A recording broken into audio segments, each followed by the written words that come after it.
Hello, everybody, and welcome into the Rockers Media Network. I'm the voice of Motor City Rocker Hockey, Brady Beaton, and tonight we have the one and only matchup between the visiting Mississippi Seawolves all the way from Biloxi, Mississippi, against your Motor City Rockers. First of a 3-3. Before we talk about this weekend, let's take a look back at what happened last weekend after the 7-3 home loss on Friday to Port Huron. Unfortunately, went up the road, a 6-2 defeat after a 4-0 first period for Port Huron.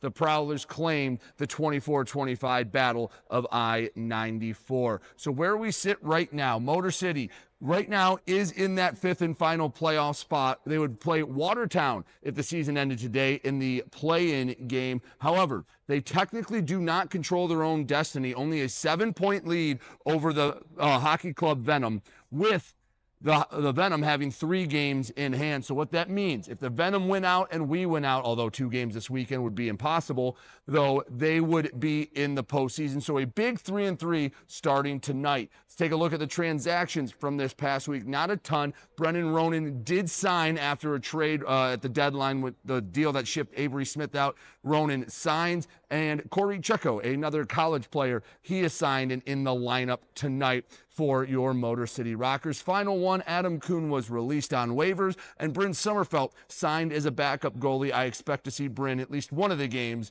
this weekend. Mississippi, one of the hottest teams in the Fed after very much struggling through the first 80% of the season. They have won their last 5 contests, although they have not won a game on the road since January. Should be a fun one. The only time the Seawolves and the Rockers match up, it's been nearly 2 years since these two franchises have taken each other on. We'll take a break. You'll hear my conversation with head coach Jamison Milam when we return here on the Rockers Media Network.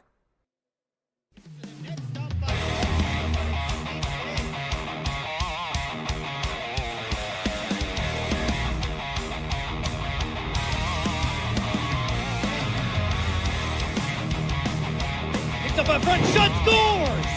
Number one, now shot, scores! Here we go, Snitson, we got a full line roll! FPHL, full line roll! Hell yeah! Hey band members, follow the Motor City Rockers on social media. On Facebook, X, and YouTube at Rockers Hockey. On Instagram and TikTok, find them at Motor City Rockers.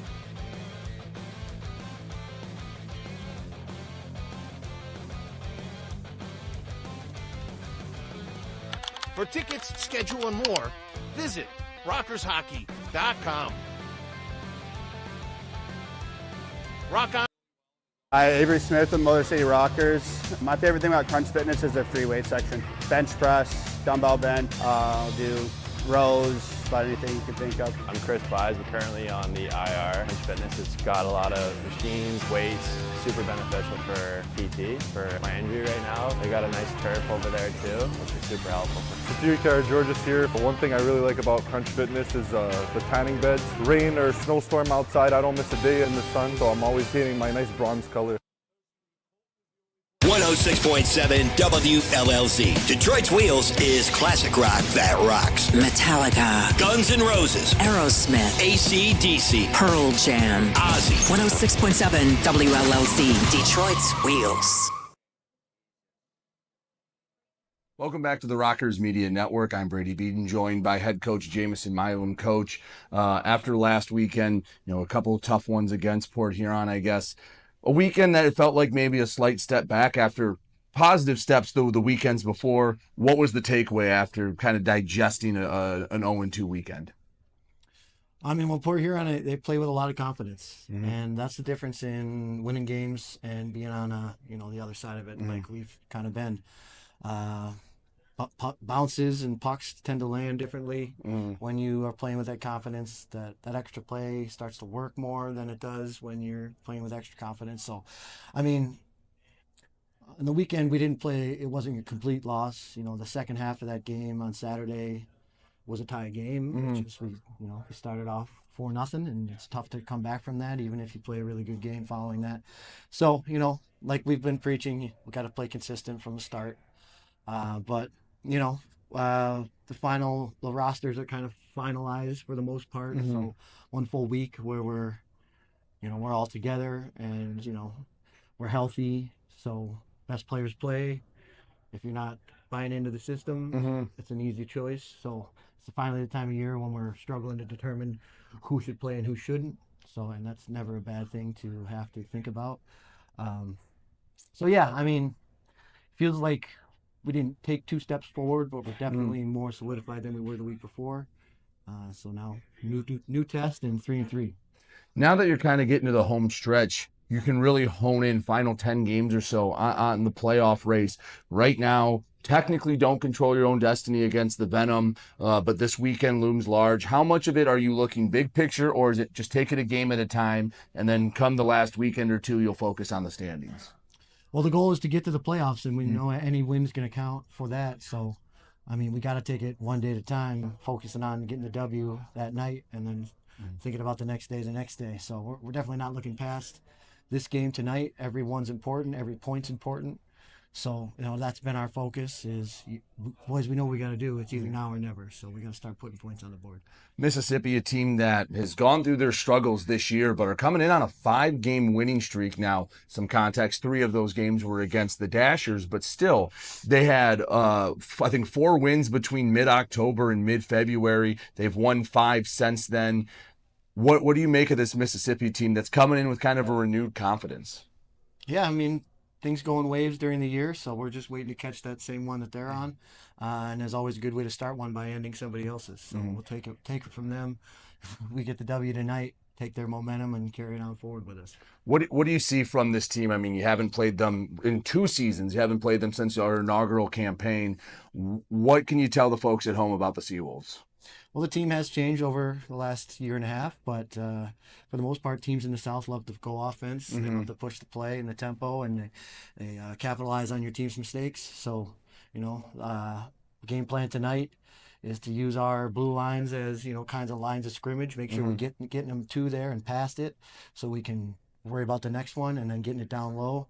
I mean, if you watch the NHL, about 90% of goals in the offensive zone are scored by a kind of a cycle play up to the blue line, over to your partner, get a shot on net, crash, get a tip, get a screen. So, that's going to be the focus.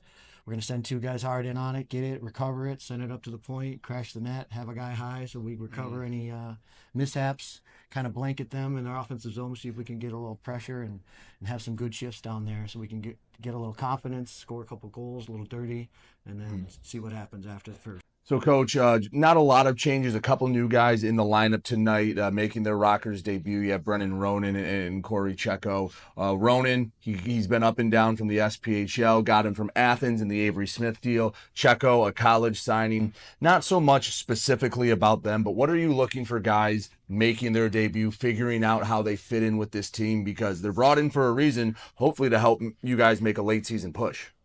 Well, yeah, they were brought in to help us now, but also, we got to look towards the future, get to the end of the season, got to start assessing guys because there's going to be some kind of draft for Topeka, I'm sure, and, who has value now, who we think we can use later. So just getting a young kid from college, a pro game under his belt to see what he can bring, see what kind of tools he has at his disposal. And then with Ronan, you can tell in practice right away he's a good skater, good thinker. So just putting him in with a group where he can have some success early and see what they can bring. Obviously, we want wins now, but there's also a lot to think about with all the new guys. We got to start thinking about who we're going to keep around or, what they can bring to the table, all of them. So that's what we're watching tonight, especially out of those 2.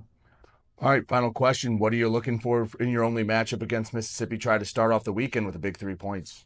Definitely go aggressive, blanket them in the offensive zone, make sure we're getting those lines and making the right choice, getting it deep, continuing the play, keeping them kind of pent up in their own zone. When we do recover pucks in the defensive zone, we don't throw them away. We possess it, make sure we're coming out together, make sure we're getting them out, and funnel pucks towards the net. Coach, I appreciate it. Good luck tonight against Mississippi. Thank you. He's head coach Jamison Milam. I'm Brady Beaton, and you're watching the Rockers Media Network.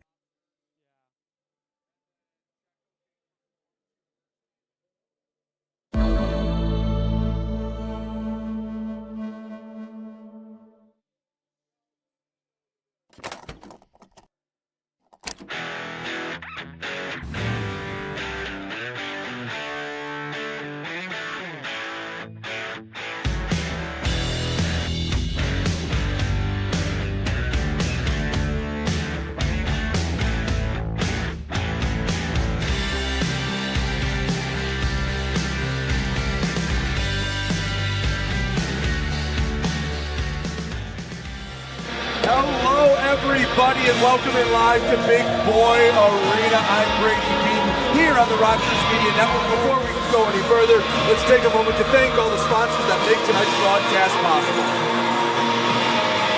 We start with Park Avenue Productions. PSN Technologies bring you stats all season long. Crunch Fitness, keeping your rockers ready for the ring.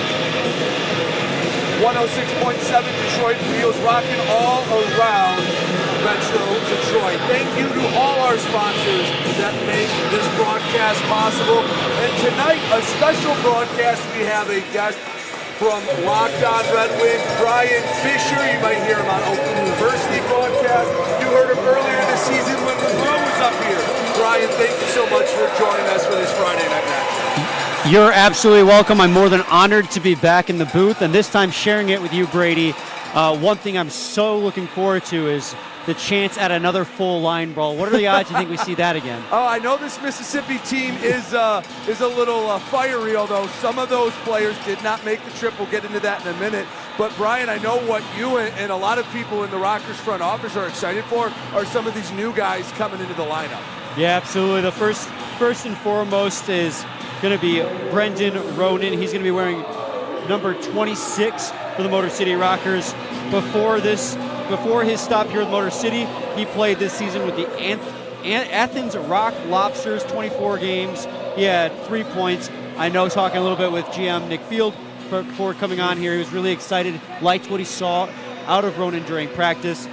And you also have Corey Chico as well. Corey Chico coming out of NCAA D3 Lawrence University. He had 5 points last year in 17 games played. So a couple new additions to the lineup really helped raise the floor of this team. Yeah, and with Checo, it's some fresh young blood in there, and Ronan, I know they thought was maybe buried a bit in that Athens team, but a congratulations out there tonight. A milestone for one of the fan favorites, Nick Gullo, his 200th career pro game. That is no small task. 200's a lot of pro games, Brian, and Nick Gullo, he's been one of the fan favorites, so a big congratulations to him. That speaks to his longevity. Yeah, and absolutely, he's had a great season too, splitting this season with Dansbury and the Motor City Rockers here. He had 16 points, 2 goals, 13 assists, and with 15 points. With Dansbury, he's come here, and since he's only piled on those point totals, he's got a total of 29 points, leads the team in assists with 22, and you were saying in the pregame, that's no small feat either, because usually it's Eli Rivers in all three of those categories. And yes. He's taken one. He finally caught up to them. One other quick note before we step aside. The last game up in Port Huron, head coach Jamison Milam, his 950th career pro game. This is 951 for Coach. That is a huge, ridiculous Cal Ripken-esque number. They're getting ready to play the national anthem. We'll step aside, come back with starting lineups and puck drop here on the Rocker Media Network.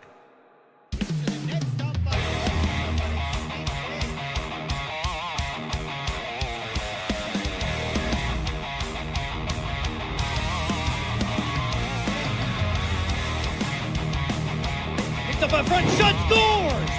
SummerSlam now, shot, scores! Here we go, Smithson, and we got a full line brawl! FPHL, full line brawl! Hell yeah! Hey, band members, follow the Motor City Rockers on social media. On Facebook, X, and YouTube at Rockers Hockey. On Instagram and TikTok, find them at Motor City Rockers.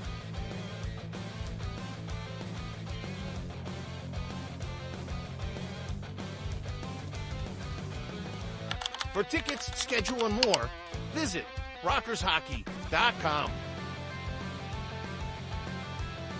Rock on.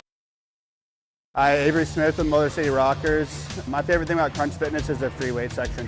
Bench press, dumbbell bench, do rows, about anything you can think of. I'm Chris Buys. We're currently on the IR. Crunch Fitness has got a lot of machines, weights, super beneficial for PT, for my injury right now. They got a nice turf over there too, which is super helpful. Security Car George's here. One thing I really like about Crunch Fitness is the tanning beds. Rain or snowstorm outside, I don't miss a day in the sun, so I'm always painting my nice bronze color. 106.7 WLLZ. Detroit's Wheels is classic rock that rocks. Metallica, Guns N' Roses, Aerosmith, AC/DC, Pearl Jam, Ozzy. 106.7 WLLZ, Detroit's Wheels. Hey, this is DJ Sneed from the Motor City Rockers, and you're watching the Rockers Broadcast Network, powered by KE Electric Supply. Back here on the Rockers Media Network, getting ready for the Seawolves and the Motor City Rockers. The only time this season, the first time since April of 2023 that these two kind of sister franchises matched up. They were the two expansion teams in the 22-23 regular season. Match up for the first time in nearly 2 years. Brian, let's take a look at the starting lineups here for your Motor City Rockers. Yeah, starting on defense for the Motor City Rockers is going to be Nicholas Miguel Diaz. Opposite him is going to be number 59, Mac Diver. Up front, you're going to have Hunter Hall, number 15, and rookie making his debut this season is Corey Checo, as well as Brendan Ronan, another guy. Now, no rookie, recently acquired. We just talked about that. Yes, Ronan, a new rocker for everyone here in the purple and black. And they're trying to find that synergy going down the postseason. Looking at the standings, right now, technically they control their own fate. I misspoke in the pregame show because they have 2 games with the hockey club Venom, who are 7 points behind, but have 3 games in hand. And in the Fed, it's a 3-2-1 system. So if they win out, they would pass Motor City. A big weekend, the one against Mississippi tonight, but then 2 against the Venom Saturday and Sunday. Brian, you know you got to take care of this first before you even worry about the team coming in tomorrow. I mean, Mississippi comes into this game red hot, right? 5-game winning streak. They broke out the schneid against Dansbury, who's been a team that's struggled a lot this season. But with that being said, this is a team that the Motor City Rockers can very well compete against. Mississippi only has 10 regulation wins. Motor City has 9 regulation wins. Yes. This should be a tight game. And I was reading over your ever so diligent pregame notes, Brady. And in the history of these two teams playing against each other, the home team has won every single matchup. Yes, it's those all came in the first season, so it's been a while. And actually, the one time down in Mississippi, the man in net tonight, Rico Gonzalez, was kind of left out to dry. He made his pro debut. He got pulled, I believe, sometime late in the second period. When I was talking to him earlier in the season, we did a story on him on mcrockershockey.com if you want to check it out. But he had a bunch of his college buddies watching, excited to see one of their teammates make a pro debut, and he gets yanked. That's the only action he sees that year, and he's going, am I cut out for this? And now he's become one of the best in the Fed. I know last weekend they gave up a lot of goals, but I'll tell you what, he kept those games from getting pretty ugly. He's made some pretty acrobatic saves because, Brian, when you were here, it was when Trevor Babin went down due to injury, and that was all they needed. That was the Wally Pipp moment for Rico Gonzalez, and he has solidified himself as the man between the pipes for the Rockers. Yeah, sometimes you just need an opportunity and you don't look back. You see that at every level, right? If you're a Red Wings fan, you saw Albert Johansson on defense this year. 7th team man, now he's a top 4 defenseman. Gonzalez, very similar story in net for the Motor City Rockers. He's rocking, no pun intended, a .918 save percentage so far this season and 2 shutouts in his rookie year. Very impressive. Yeah, and that coincides with facing more shots per game than about anyone else in the league. Right. So it's, when you put it in the context, some of the other goalies have some pretty good teams in front of them. It's been a little turbulent this season. Let's take a quick look at the Mississippi starting lineup. In net, they will have Edward Coffey. On defense, Tanner Coleman alongside Don Carter Jr., Dalton Anderson, Noah Hippolyte Smith, and Colby Audette, on the forward spots. As we finally get ready for this one, 20 minutes up on the clock.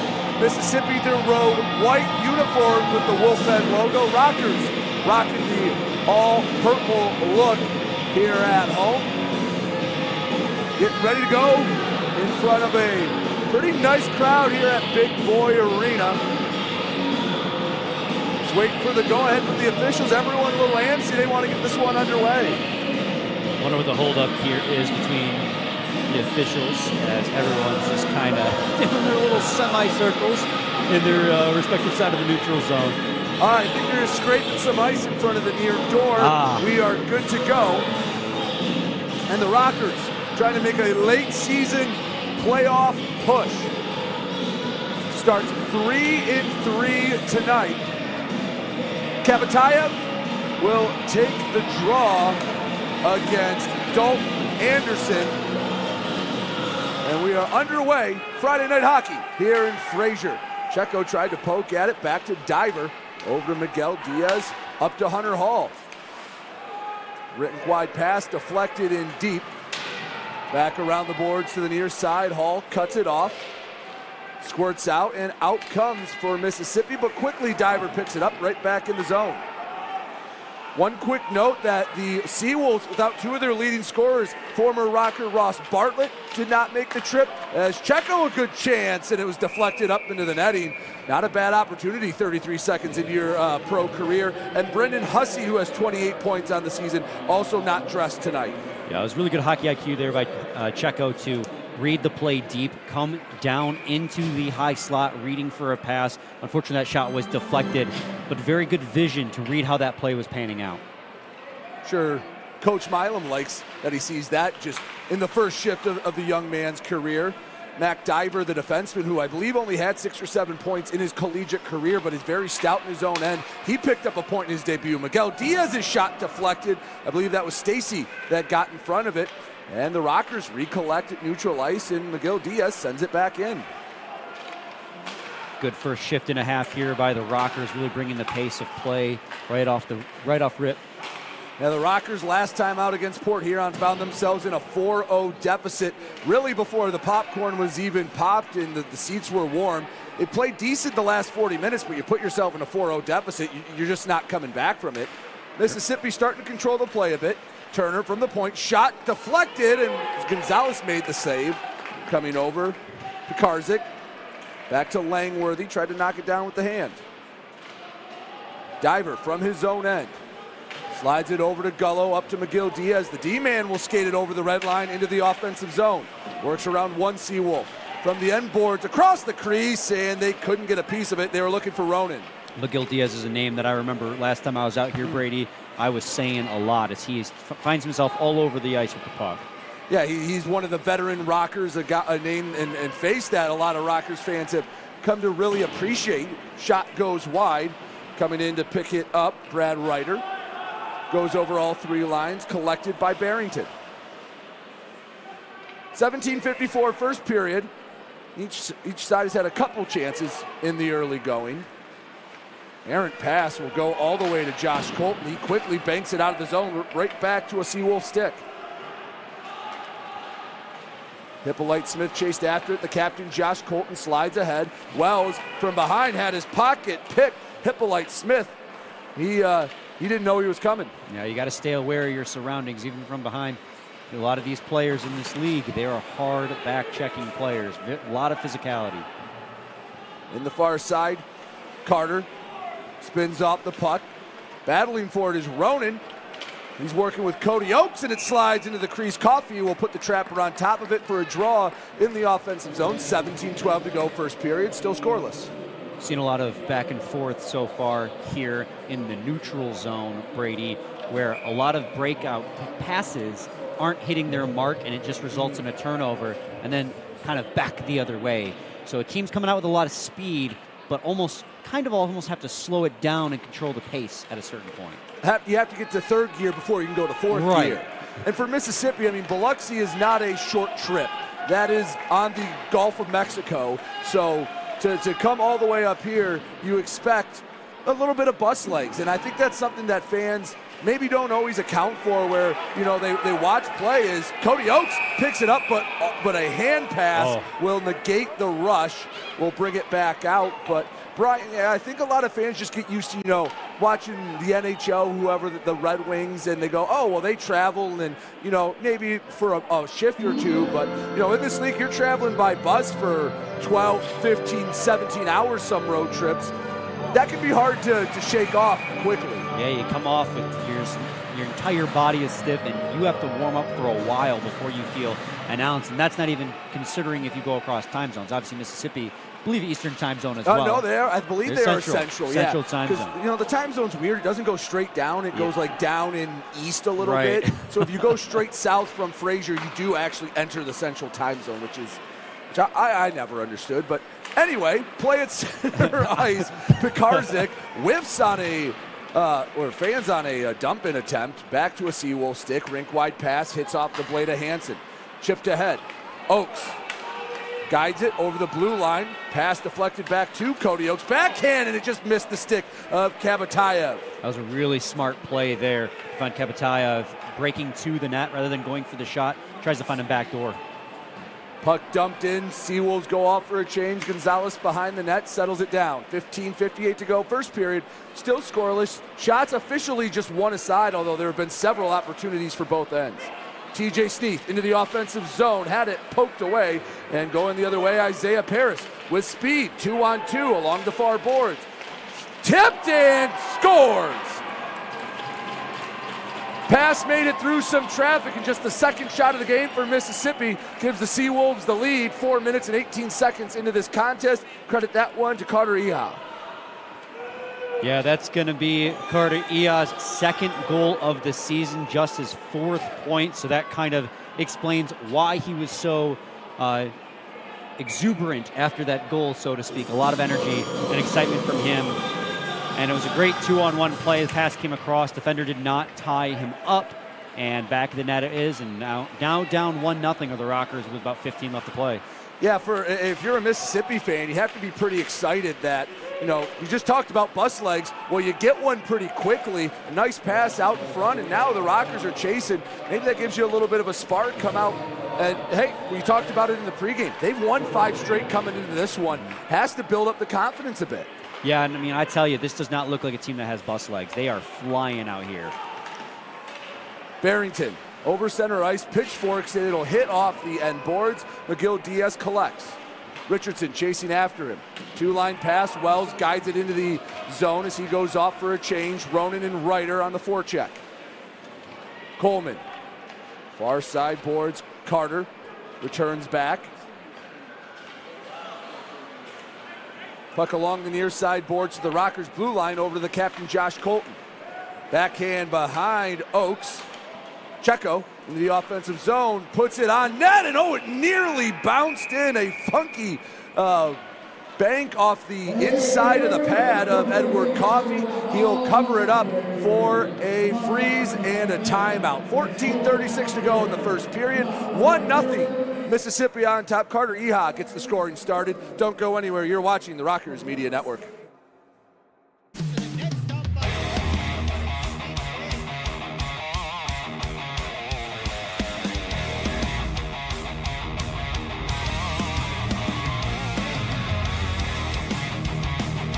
Picked up in front, shot, scores!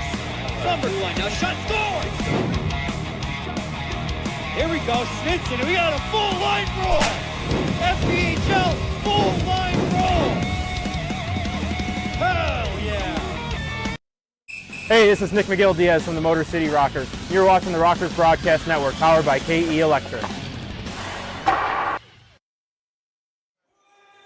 Back here on the Rockers Media Network, Brady Beaton, Brian Fisher joining us for this Friday night broadcast as the Rockers fall behind early 1-0 to Mississippi. Offensive zone draw out of the media timeout.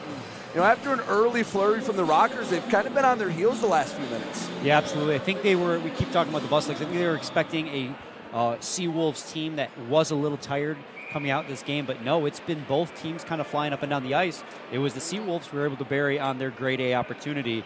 McGill Diaz kind of losing Eha behind the net. I'm sorry, Eha behind the net, or in front of the net. Kabatayev picks up the loose puck, wards off a couple of Seawolves. A third white sweater comes in. Puck back to Cody Oaks. He had a nice shift earlier. Battles for it in neutral ice, and it pops up almost like a jump ball. Kabatayev gets it to Blaisdell. The D-man sends it in his own end to Josh Colton to reset. Oaks chips it into the offensive zone. Get a couple new legs on the ice. Eli Rivers, Jamison Milam onto the sheet. That's head coach Jameson Yes, Milam. head coach. He's been just about everywhere. Into the offensive zone, a blast lifted up into the netting, and although he may be 40 years old, Milam has one of the hardest shots you'll see in the league, and anytime you see him wind up, you usually know something good's probably going to happen. Brian, if you watch long enough, you'll see a guy, maybe the first time they'll block it, second and third time, they're a little hesitant to turn the body and wear that one. The goalie's got the big pads for a reason, Brady. Another blast from Milam, nearly deflected in front. I think that was Sneath that got a piece of it. Back to Milam. Goes across the length, or the width of the ice, rather. Sneath to Gavrilovich, and he almost overskated. Over to Sneath. Along the far boards, TJ Sneap, drop pass, Rivers, returns to Sneap, wrap around, he didn't have the angle. Milam slides it, tipped, rebound, loose, and no, they're gonna wave it off. Ref lost sight. I don't know, I was gonna say, I don't think Coffey ever had it, but the official lost sight of it, so he blows it dead, even though it ends up in the back of the net, it's still 1-0. So you know how because of how goalie pads are, they extend past the knee. The way he was sitting on the ground,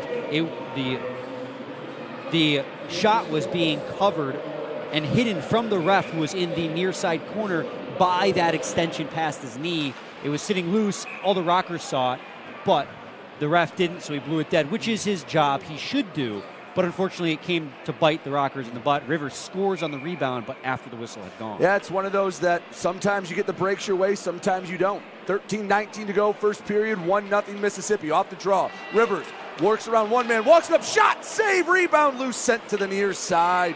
Rivers nearly danced his way into a grade A opportunity. The Rockers playing with a little more spark. Gullo forces the turnover. Rivers has it behind Coffey. Shot up into the netting, and now you're starting to see Motor City maybe get a couple of those sandbags let loose, and they're buzzing around the zone. Yeah, some of their best players are showing up here on back-to-back shift changes. It was Milam in the shift prior to that, a couple of big blasts that resulted in opportunities. Rivers, who's your leading point total. And then, of course, just now we saw Sneath, who's got 25 and 27, all with a push to try and tie this game. Shots right now only 4-2, but the Rockers have had more opportunities. The difference is Mississippi converted on one of their 2 chances. And that's all what it comes down to, right? You can have as many chances in the world, but if you can't find the back of the net, it's going to be a hard time to win hockey games. Absolutely. Diver battling for it on his own end boards. Keller spins off. Ronan couldn't get it out of the zone. Diver rubs him off the puck. Recollected by Ronan. His first game in the purple and black. Ronan to Wells. Just wide of the net. Ryder trying to get there with speed, and it's cut off by Barrington. Ryder, one of the faster guys on the ice, nearly worked on that bank pass. Yeah, and it looks too like Cohen wanted to come out and play that puck, and it almost bit him in the butt because he was on the far side post and that puck came off the backboards. Luckily, the defenseman was able to sweep it away. Wells tries to throw a body. Puck slides to the near corner. Battling for it. It goes back to Ronan along the half wall to Blaisdell. D-to-D pass. The captain, Josh Colton, shot. Doesn't make it to Coffey. Slides to the end boards and not out of the zone. Colton keeps it in. Shot again deflected before it reaches Coffey. Kapatayev picks it up, bottom of the left wing circle, brings it around. Back to the point, Colton to Blaisdell near side. Stick handles across, and Kapatayev couldn't settle it down in time. To the near side, it feels like a power play right now for Motor City. Blaisdell takes his time over to Colton, walks it up, shot deflected, and Kapatayev lifted it high. Instances like that too, where you almost want to treat it like a power play. Be very particular about the shots you take, because the longer you stay in that defensive zone, or offensive zone rather, the more worn down they get. 11:05 to go first period. Rockers looking for the equalizer, trailing 1-0. Along the boards, Hall uses his big frame. Shot deflected up and just in front of the net. Oakes leaps up for it. Shot still loose, and Hall got a piece of it but pushed it wide. The Rockers have done everything but put it in the back of the net in this last minute and a half. Yeah, when that puck hopped up into the air like that, I thought it was going backwards, not forwards. I thought that was going to go right over Coffey's shoulder and in. And here come the purple sweaters again. Hunter Hall drops it back for Cody Oakes on the backhand. Goes top shelf, deflected. Coffey battling with it. Puck Out, and it's in the back of the net. Cody Oakes finally beats Edward Coffey, and we're tied at 1. What a great sequence for the Rockers, going back probably the last commercial break, Brady, where they just unleashed so much pressure, and eventually it got to Coffey. He was making the saves, but he was not corralling the rebounds. The Rockers read that, kept throwing the puck on net, and it was Cody Oakes with just his 5th goal of the year and 10th point. Here you're going to see it on the replay, just the chaos that ensues as Coffey fails to cover that rebound, failed to sweep away the rebound, and Cody Oakes comes in and buries it. That's a situation where Coffey made a couple saves, but at some point you do kind of have to expect your goaltender to control the rebound. Hey, you give 1 or even 2, but it was 3 or 4 attempts. Gullo with a quick shot, sticked up into the netting. And with 10:13 to go in the first period, we're all tied at 1. Cody Oakes, his 5th of the season. Well, you're going to see here the Rockers probably adjusting to this. They're seeing that Coffey cannot control the rebound. They're going to just start throwing the puck on net and create more chaos until they break. Controlling the play, Milam from the point, slides across, Rivers shoots, partially saved, it's sitting in the crease, it's bouncing around, and the puck's still alive. Gavrilovich over to Milam, on net save, and more chaos. Sneath knocked it down, it looked like almost with his chin, back behind the net to Rivers. The pressure persists, back to Rivers, halfway through the first period, Rockers looking to take the lead. Gullo looked for the pass in the slot, doesn't go, and a short reprieve for Mississippi.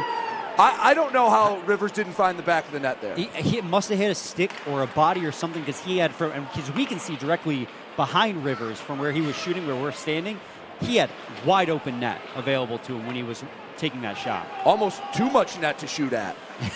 Gullo, right wing circle, spins back, pass picked off by Paris. Along the far boards, and Ronan able to poke it away, neutralize any threat. Gonzalez rings it around the boards to Checo. Over Gullo, diagonal dump in. Here comes Ronan with some speed. We've said his name a lot here in the first 11 minutes. Yeah, he has been all over the ice, and he was a little bit of an unknown commodity coming into this game, right? We weren't quite sure what we were going to get out of him. Yeah, and Athens, Athens is a very strong team. They're leading the Continental Division right now, and we saw them a couple weekends ago, a very strong team. Maybe got lost in the shuffle a bit here at Motor City, looking for a guy that can take some maybe first or second line shifts and see what he can do. I know everyone from coach to management is pretty excited about what 26 can bring. Yeah, they kept mentioning about his, during the pregame, about how good he's looked in practice, and only 3 points on the season at total in 24 games this season, all with Athens up until this point. So you're looking to see maybe on a change of scenery if he can produce a little bit more, and I think the Rockers are a perfect opportunity for Ronan to show out a little more. McGill Diaz waits behind his own net. Kabatayev takes it, gives it right back. McGill Diaz along the near side boards. Hall chips it in, or no, he did. Coffey was asking for the icing, but it was in vain. Along the near half wall. Mississippi, since their goal, they haven't had much time on attack, as that one is in fact icing. 7:48 to go in the first period. It was Cody Oakes with the equalizer. We're tied at 1 here on the Rockers Media Network.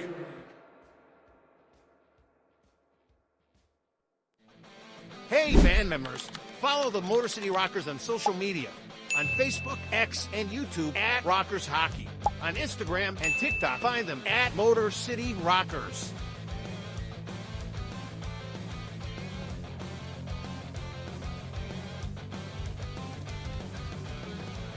For tickets, schedule, and more, visit rockershockey.com.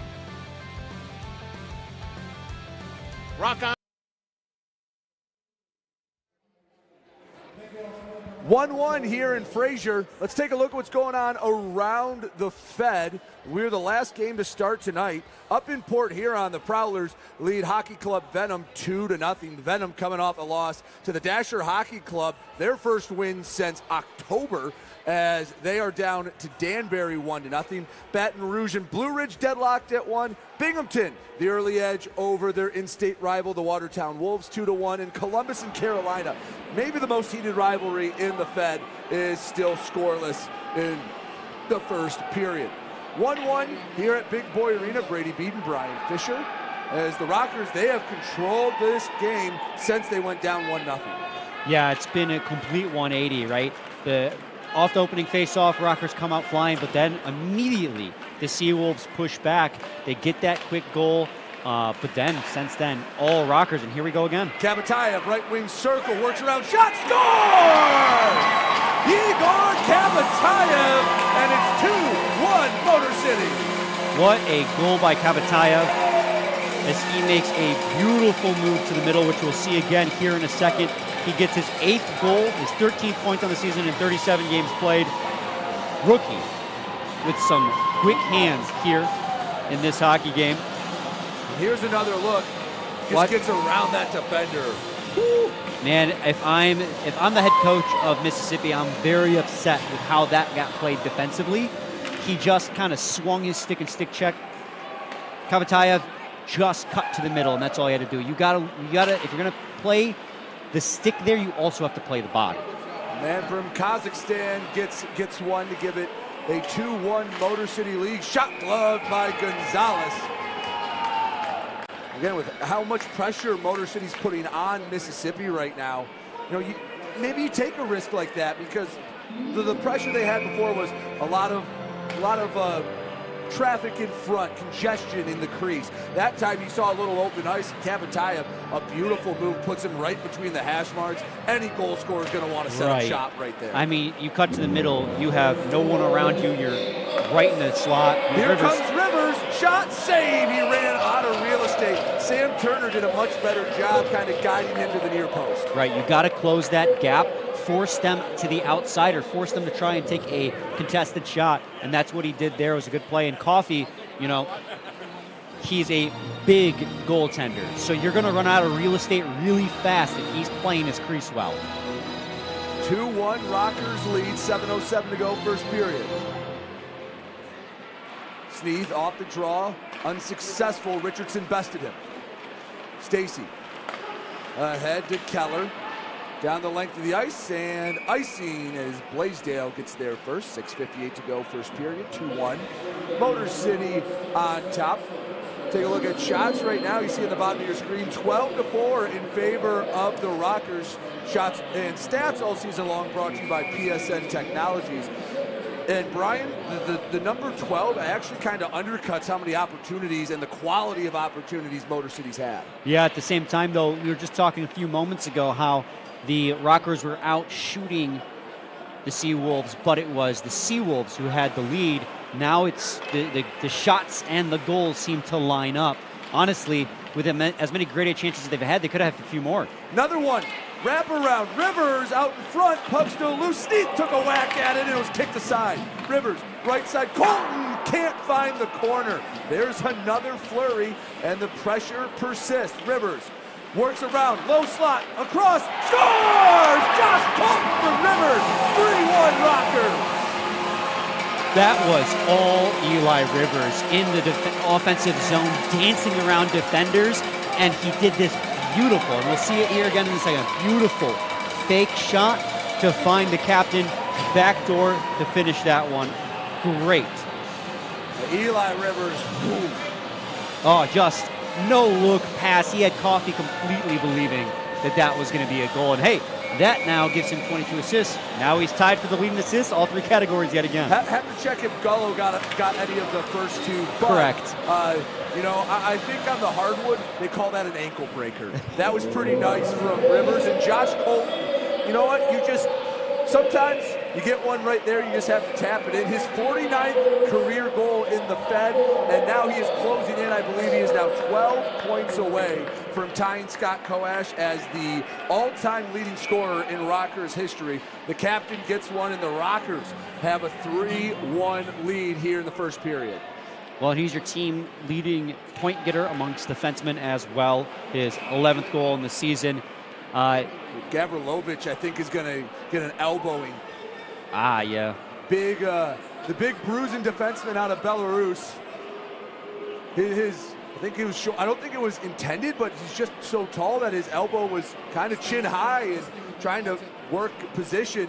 Caught him up high. Yeah, you get to the corner, you're trying to battle for a puck. Sometimes you just catch a guy, especially if he's a lot smaller than you. And with him, there's a lot of people who are a lot smaller than him.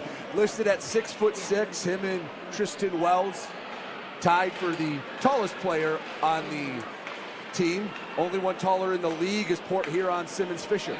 So 2 minutes go on the board, and this is kind of exactly what Mississippi needed, a power play to quell the Rockers' momentum.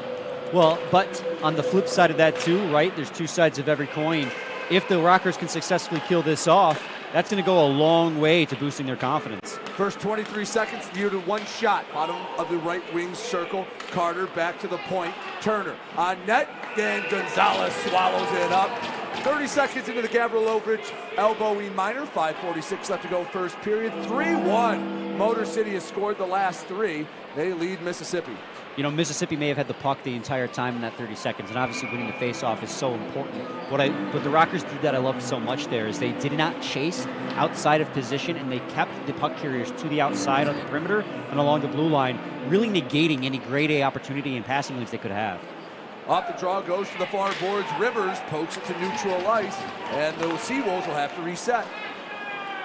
Turner, rink-wide feed to Pekarzik. Into the zone, can't get it by McGill Diaz. He actually gets a shot on goal from his own zone. So McGill Diaz from inside his own blue line put it right in between the pipes as Coffey gets one of the easier saves he's had tonight. It looks like the Rockers are running a 1-2-2 here on the penalty kill and to defend the rush. One guy deep, Eli Rivers, to attack that initial puck carry out of the defensive zone to try and make him make a mistake. To the right side, and Rivers takes it away. Sees he has some time. He'll skate back in his own end. 44 seconds until Gavrilovich is released from the sin bin. And another penalty, and we're going to go 5-on-3. McGill Diaz going to the box for interference. 4:54 left to go in the first, and when we come back, Mississippi, 38 seconds of 5-on-3 hockey. Don't go anywhere. You're watching Motor City Rockers hockey.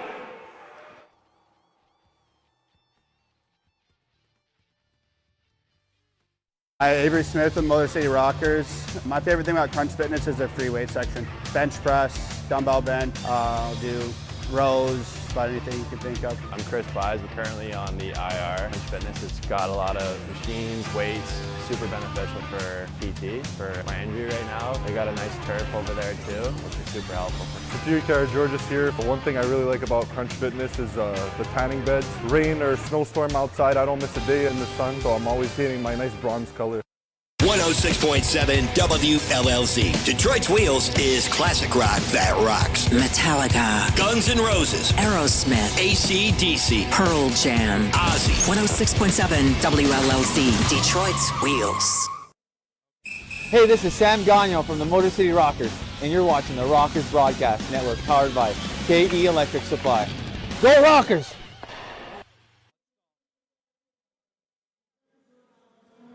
Back here on the Rockers Media Network, it's 3-1 Motor City.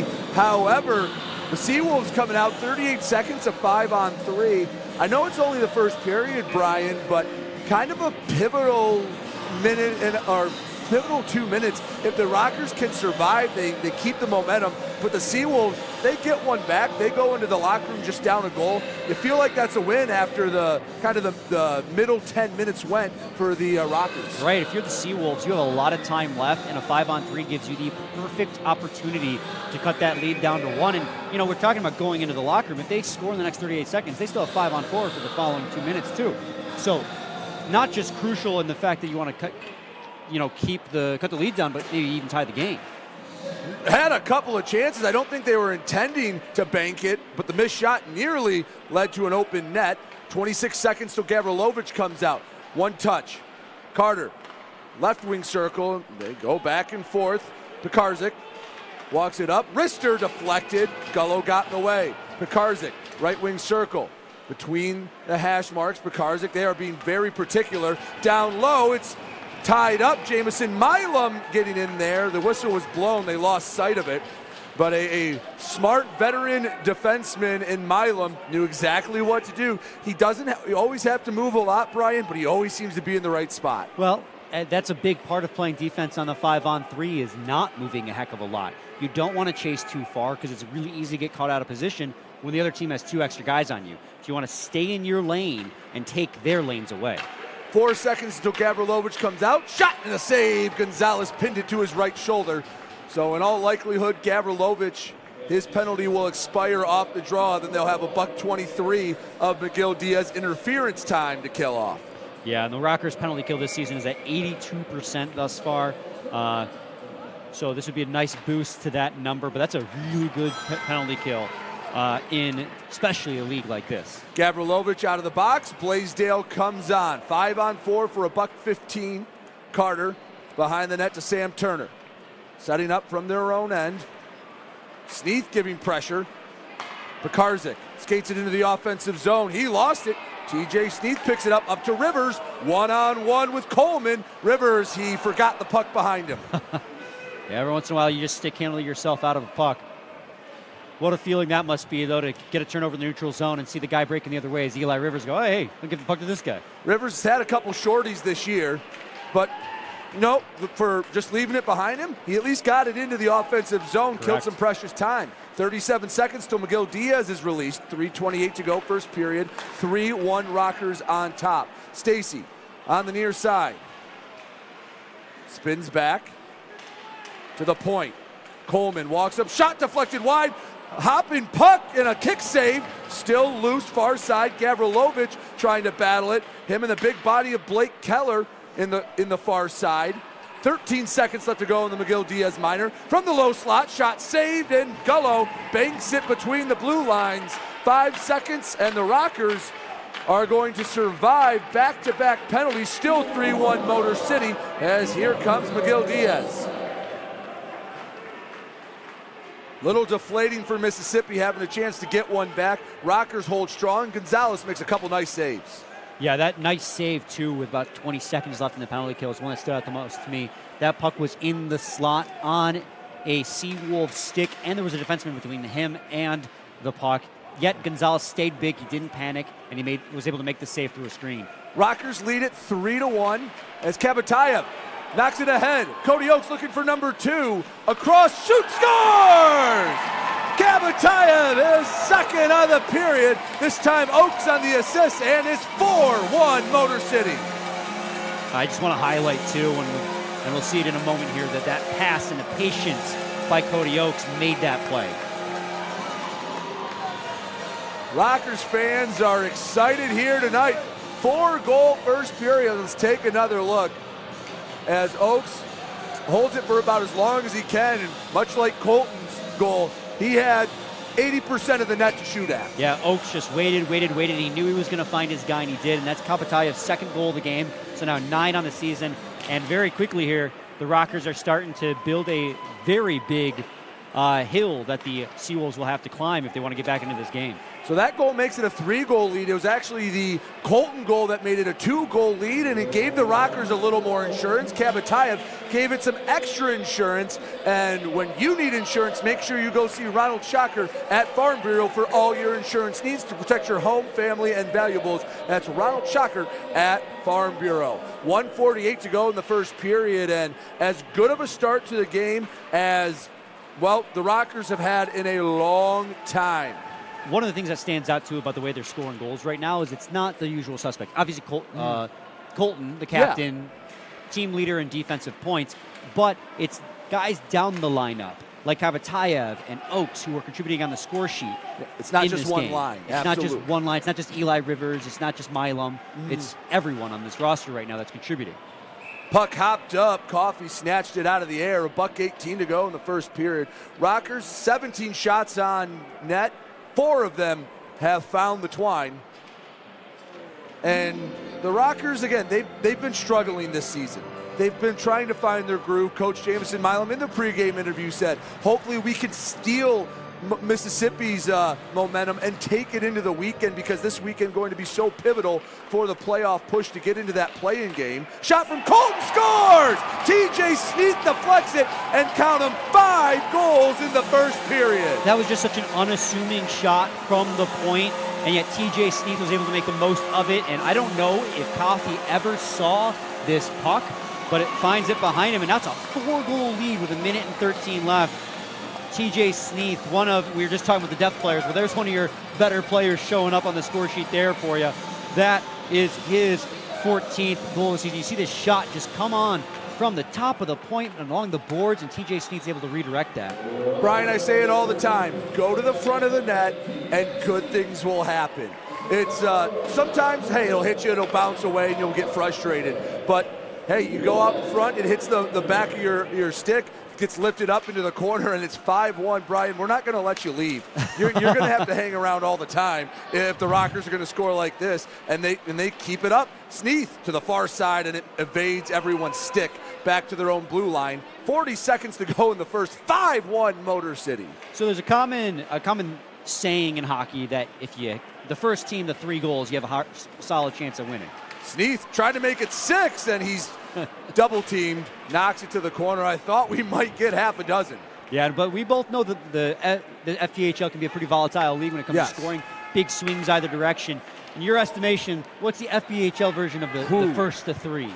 I'm not sure. I've seen some leads. I'd say 5 or 6, you're pretty safe, but knock on wood. Gavrilovich shot sitting in the slot, but there wasn't a purple sweater in the same zip code. Seawolves send it into the Rockers' end, and after 20 minutes of play, the Rockers 5, Mississippi 1. We'll take a quick break, come back, recap that first period and more. A strong start for your boys in the purple and black. We'll be right back. You're watching the Rockers Media Network.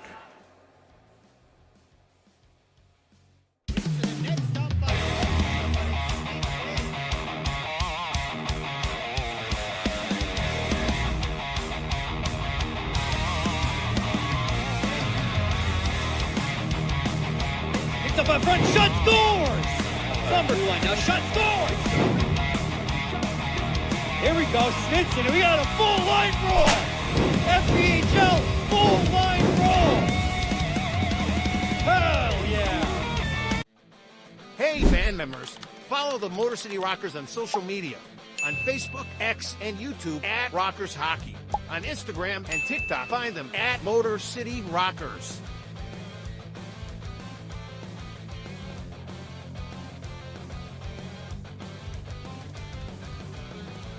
For tickets, schedule, and more, visit rockershockey.com. Rock on. Back here on the Rockers Media Network, Brady Beaton alongside Brian Fisher. And Brian, I'm glad the Rockers have been treating you to a show here through the first 20 minutes. 5-1 Motor City after a period. It did not start out that way. A couple early chances, but then Carter Iha slipped his way behind the defense. Perfect feeding. He touched it by Gonzalez. And at that moment, you're going, oh, man, you had some momentum early. Mississippi felt like they snatched it away. They shook off some of the bus legs. But that was almost the smack in the face the Rockers needed to kind of wake them up. Maybe they thought they didn't need to play as hard as they did because of where Mississippi is in the standings. But after that point, it almost like they got them angry. In consecutive order, Cody Oakes tied it up at 9:34 from Hunter Hall and Timur Gavrilovich. Then, about 3 minutes later, Igor Kabatayev from Hunter Hall and Josh Colton made it 2-1. Not even a minute and 1 second later, Josh Colton, the beautiful cross-crease pass from Eli Rivers, it was a beauty, and Nick Gullo made it 3-1. Took a short break. 4 minutes later, it was Igor Kabatayev again from Cody Oakes and Nick Miguel Diaz, and the cherry on top, the deflected shot from Josh Colton by TJ Sneath found the back of the net to cap off the first period, scoring 5-1. Eli Rivers also picks up an assist, so there was a lot to like there. How about a 3-point period from Colton? Nick Gullo, his name popped up a couple times. Obviously, Eli River. But like you said, Brian, it wasn't one line. It was everyone in a purple sweater. Right. Notably, it was Kabatayev who only coming into this game had just 7 goals on the season. Now he has 9 goals on the year. Cody Oakes with a goal and an assist himself. Also down the lineup in terms of scoring, it's everyone is contributing on the stat sheet. And I think they kind of got the formula down for how to play this team. Now, granted, intermission, time to readjust. 40 minutes is a long time in the fact. Right. But they realize if they forecheck really hard in their offensive zone, the defense is going to make mistakes. The Seawolves defense is going to make these mistakes. They realize if they shoot the puck on net, Coffey's going to make the initial save, but he's not going to corral the rebound. So chaos ensued. Their defense collapsed down low, and you just had a ton of space and time to shoot the puck. And when you're scrambling like that in the defensive zone, you get worn out, and those long shifts eventually bite you in the butt, and it did 4 or 5 separate times for the Seawolves. Now, if I know Jamison Milam, and I've got to know him fairly well throughout the last couple of years, the conversation is that locker room is, guys, great job. Now do it again. Because they've had 2-goal leads. That was during a 9-game losing streak last month.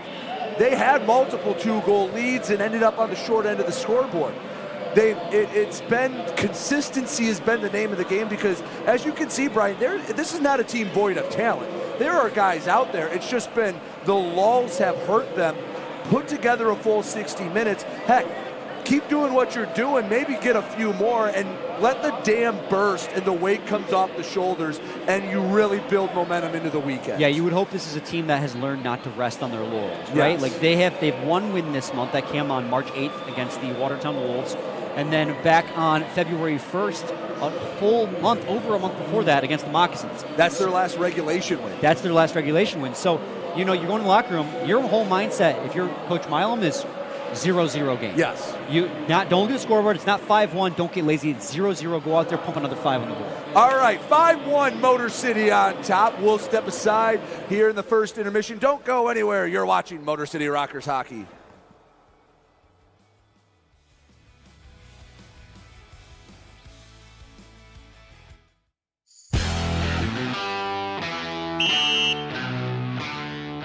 Hey, what's up, everybody? It's James Campbell, your Motor City Rockers in-arena host, back again with another 5 minutes in the box. This time, I'm joined by the returning Nick Golo. Nick, how's it going, man? Oh, it's going well. Excited to be here. Happy to do this, and let's rock here. Yeah, absolutely, man. So, first game back as a Rocker this season.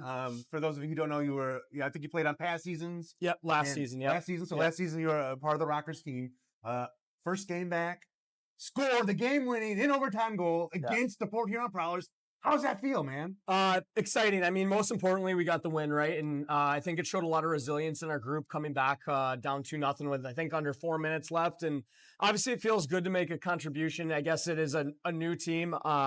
Just to come in, help the boys get a win, right? Kind of solidify yourself, let them know you're here for the right reasons. And like I said, it got us the win, and that's most important. So I feel like it's got to feel a little extra special. A, returning to the team. And B, I believe you came from the Dashers, who haven't been doing so hot this season. Yeah. So to actually record a W on the team you're playing for had to absolutely feel good as well. So some of the fans that are new to the Rockers, can you tell me a little bit about your hockey journey? Like, where are you from? How did you get into hockey originally? So I'm from Rochester, New York. And I actually grew up, my uncles were playing hockey, just like recreational, like men's league or whatever. And from what my parents tell me, I was walking at about 9 months, and then they had me on skates at 1.5 years. And no way! Wow. Yeah, and I was like pretty typical, like skating on a pond or on a frozen parking lot as a kid. And it's honestly my earliest childhood memories are playing hockey or skating. And I was your typical kid, messing around the house, always had a hockey stick in my hand. It was always on the TV. And went through my local youth learn to skate program, and went through travel programs, traveled a little bit. I left home at 12 years old to go live out of town to play for a better youth program, and juniors, college, and now pro. So the rest is history. But to say it's been my whole life is pretty accurate. And I'm sure later in this video we'll get to what my business is now outside of hockey, which is still involved in hockey. But for sure, it's been everything I could have ever dreamed of and wanted, and I'm just happy that I've been part of this ride. That's awesome. But yeah, you mentioned it. So tell us a little bit about what do you do when you're not on the ice playing hockey? Yeah, so when I was in high school and college, I started helping out with just private lessons at my local rink. And as I've gotten older, I progressed and found that this is something that I have a knack for, and I really like to do it. So me and one of my best friends, we started our own business this summer called Hire Hockey. For the fans to check that out, get a plug, hirehockey.net. And basically what it is, it's an online mentorship and video analysis for kids from 8 years old all the way up to Division I or Olympic hockey players. Very cool. Just to go into a little bit about it, we'll clip their games and basically like what coach would do with us. We're going to go over film with them and, kind of help them on the journey their journey that we took and just spread our tutelage to them. Oh, very cool. Like passing some of the knowledge down to the younger generation. Yep. And then obviously we do on ice stuff with them in the summer too, but while we're away playing our seasons respectively, it's a way to keep in contact and help the next generation of future players. That's awesome. That's awesome. Yep. You can kind of give back and keep the hockey alive in the youth. Because I feel like a lot of times now, like kids are more focused on like video games and being like influencers and stuff like that, and less about like being outside, being active and playing sports. So that's awesome. And what's cool about it too is everyone says hockey's 90% mental and 10% physical. Well, everyone always teaches the on ice or the physical part, right? Where with us at Hire, we've really dove into the mental aspect of it and mental conditioning and therapy that goes on with athletes of all different ages, right? You have teenage kids who are going through God knows what with changes and kids trying to get committed to schools, or maybe they're finding out that their parents wanted to play hockey and it's really not for them. So there's so much more to the mental side, and that's kind of what we focused on. So it's really exciting. It's going incredibly well. And I hope everyone comes and checks out the website. Oh, that's awesome. That's very cool. Hobbies, man. What do you do hobby-wise? Obviously, you're playing hockey. You're mentoring, the youth with hockey. What do you do like that's not hockey related? I don't know if this really counts. I went to school for exercise science and kinesiology, so I got my strength conditioning degree. Okay. So I coach as a sport performance or sport specific type gym. So we're working with athletes, again, boys and girls of all different ages, all different levels, all the way up to Olympic athletes. So I do that a lot. I guess that's somewhat related to hockey. But other than that, I like to hike a lot and kind of just go walking, like not anything like mountain peaks, but just walking through trails and stuff like that. Very cool. Like you like the outdoors, that type of stuff. That's funny because Rico Gonzalez, when we sat down to talk, hiking was one of the things that he enjoyed doing as well. Yeah. What's the coolest place you've hiked? Coolest place I've hiked. There's like some wildlife refuge in western or more central New York. It's called Montezuma, and it's pretty cool. It's just like a big marshland, but there's some forest to it, and you can see like, and I'm kind of nerd out with this stuff. You can see like over 100 to 200 different species of like birds and animals in this wildlife refuge. Are you a bird guy? A little bit, yeah. So my mom worked. Never would have thought. A bird guy right here. We got gardeners, we got bird guys, we got it all. My mom worked at the lab of ornithology for Cornell.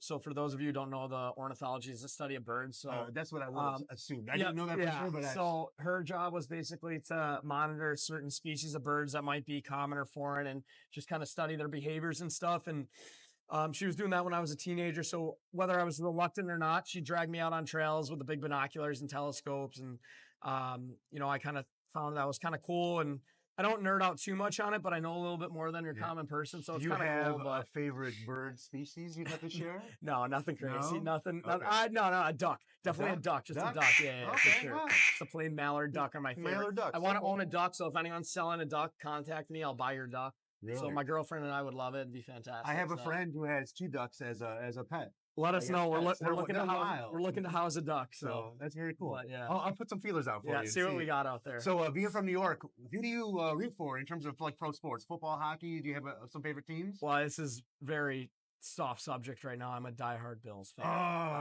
So I mean, look at all you Chiefs fans out there. We know you're cheating, right? We know that. You can agree to it. The NFL's rigged. Everybody knows that. The NFL is rigged.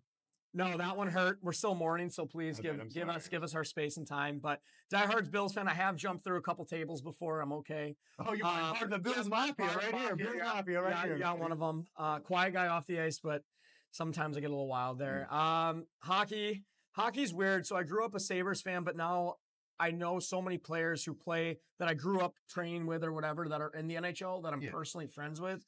I'm more a fan of them. So you're more of a fan of players specifically. Correct, right? I want my friends to do personally well. So if they're on X team, like yes, I want that team to do well. I think deep down, sure, I'm still a Sabres fan. But so you pick favorites, like if you have 2 friends that are playing on opposite teams going against each other. Well, you flip a coin, or we'll see who can get me the coolest stuff after the game. Well, perfect. Right? Hey, you got to go your perks, and then actually my family.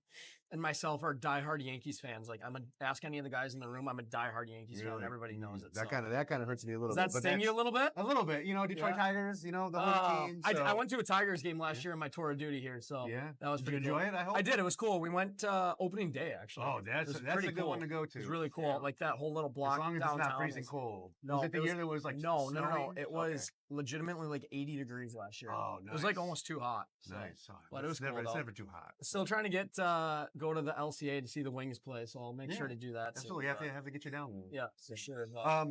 Nick, anything else you want to add? Anything you want to say other than check out? Yeah, check out Higher Hockey. We'd love to work with you guys and stuff, and also just keep coming out and supporting the boys. Friday night was awesome, having that crowd and being able to get a win. And whether you guys believe it or not, the crowd does make a big difference to us. So keep coming out, keep supporting. We'll keep climbing the ladder here to make that playoff push late in the season. Awesome. Nick, thanks so much. I appreciate you taking the time. Thank you. Thanks for Appreciate sitting it. down. Yeah, no problem, man. Thank Good you, luck the guys. rest of the season. Thank you. And we'll send things back over to the broadcast booth powered by KE Electric Supply. Check it out.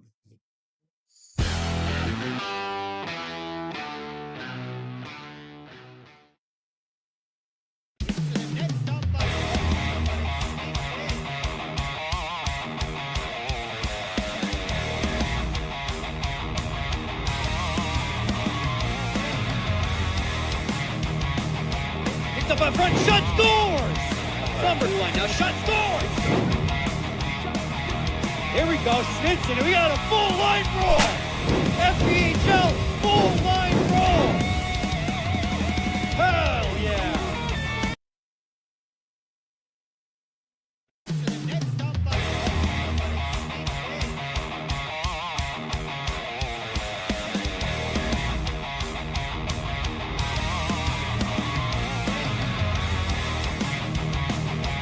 Up in front, shot, scores! Number one, now shot, scores! Here we go, Snitson, we got a full line roll! FPHL, full line roll! Hell yeah! Hi, Avery Smith with Motor City Rockers. My favorite thing about Crunch Fitness is their free weight section. Bench press, dumbbell bench, I'll do rows, about anything you can think of. I'm Chris Buys. We're currently on the IR. Crunch Fitness has got a lot of machines, weights, super beneficial for PT, for my injury right now. They got a nice turf over there too, which is super helpful. Security George's here. But one thing I really like about Crunch Fitness is the tanning beds. Rain or snowstorm outside, I don't miss a day in the sun, so I'm always getting my nice bronze color.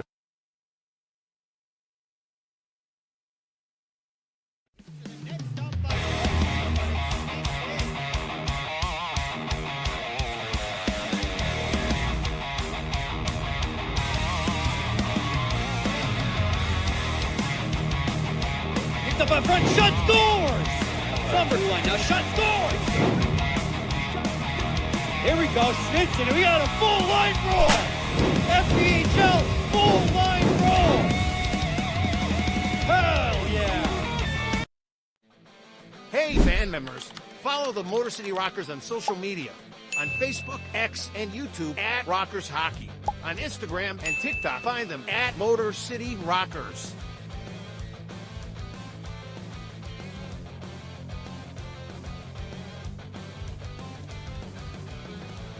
For tickets, schedule, and more, visit rockershockey.com. Rock on. 106.7 WLLZ. Detroit's Wheels is classic rock that rocks. Metallica, Guns N' Roses, Aerosmith, AC/DC, Pearl Jam, Ozzy. 106.7 WLLZ, Detroit's Wheels. Hey, this is Nick McGill-Diaz from the Motor City Rockers. You're watching the Rockers Broadcast Network, powered by KE Electric.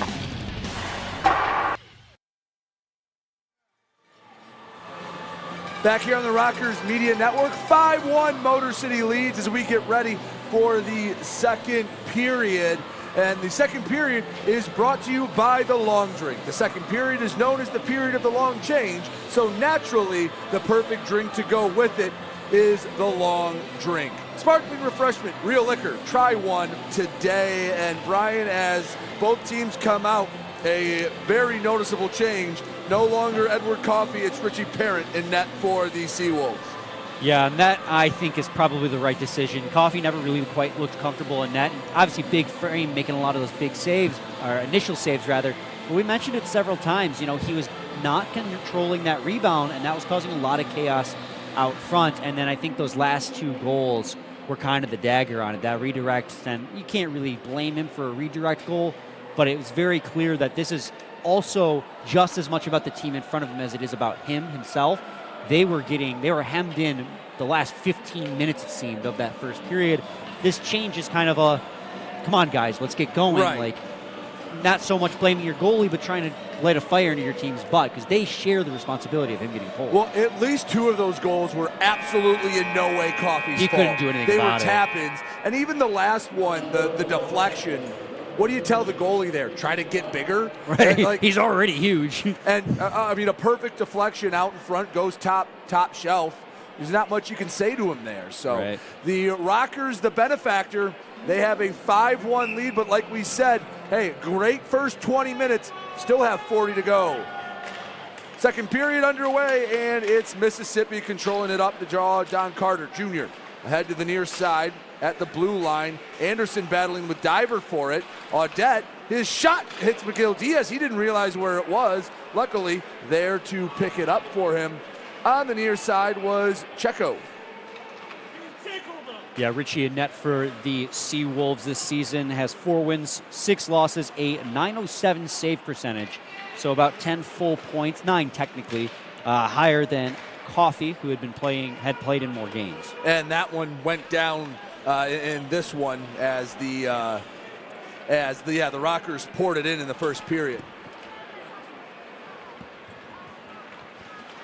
In with speed, bottom of the left wing circle, cross crease pass, denied. No, it's in the back of the net. Yes, he's signaling the Rockers goal. scored.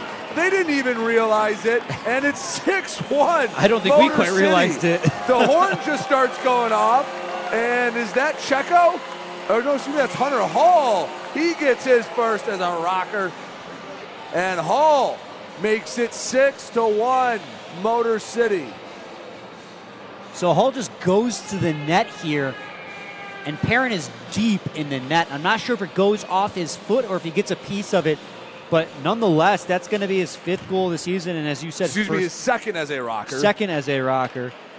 So, yeah, they just keep pouring it on, which is exactly what we wanted to see, right, Brady? Yeah, they're not resting on their laurels. 6-1, Motor City on top, and listen, they've struggled at times to score 6 goals all season long. You have to go back. Last time they had 6 goals exactly. It was the start of the month in a loss, actually, to Columbus. They haven't scored 7 since December, and they have been playing the best hockey they've played in a while, and they're doing what they should do to a team at the bottom of their division.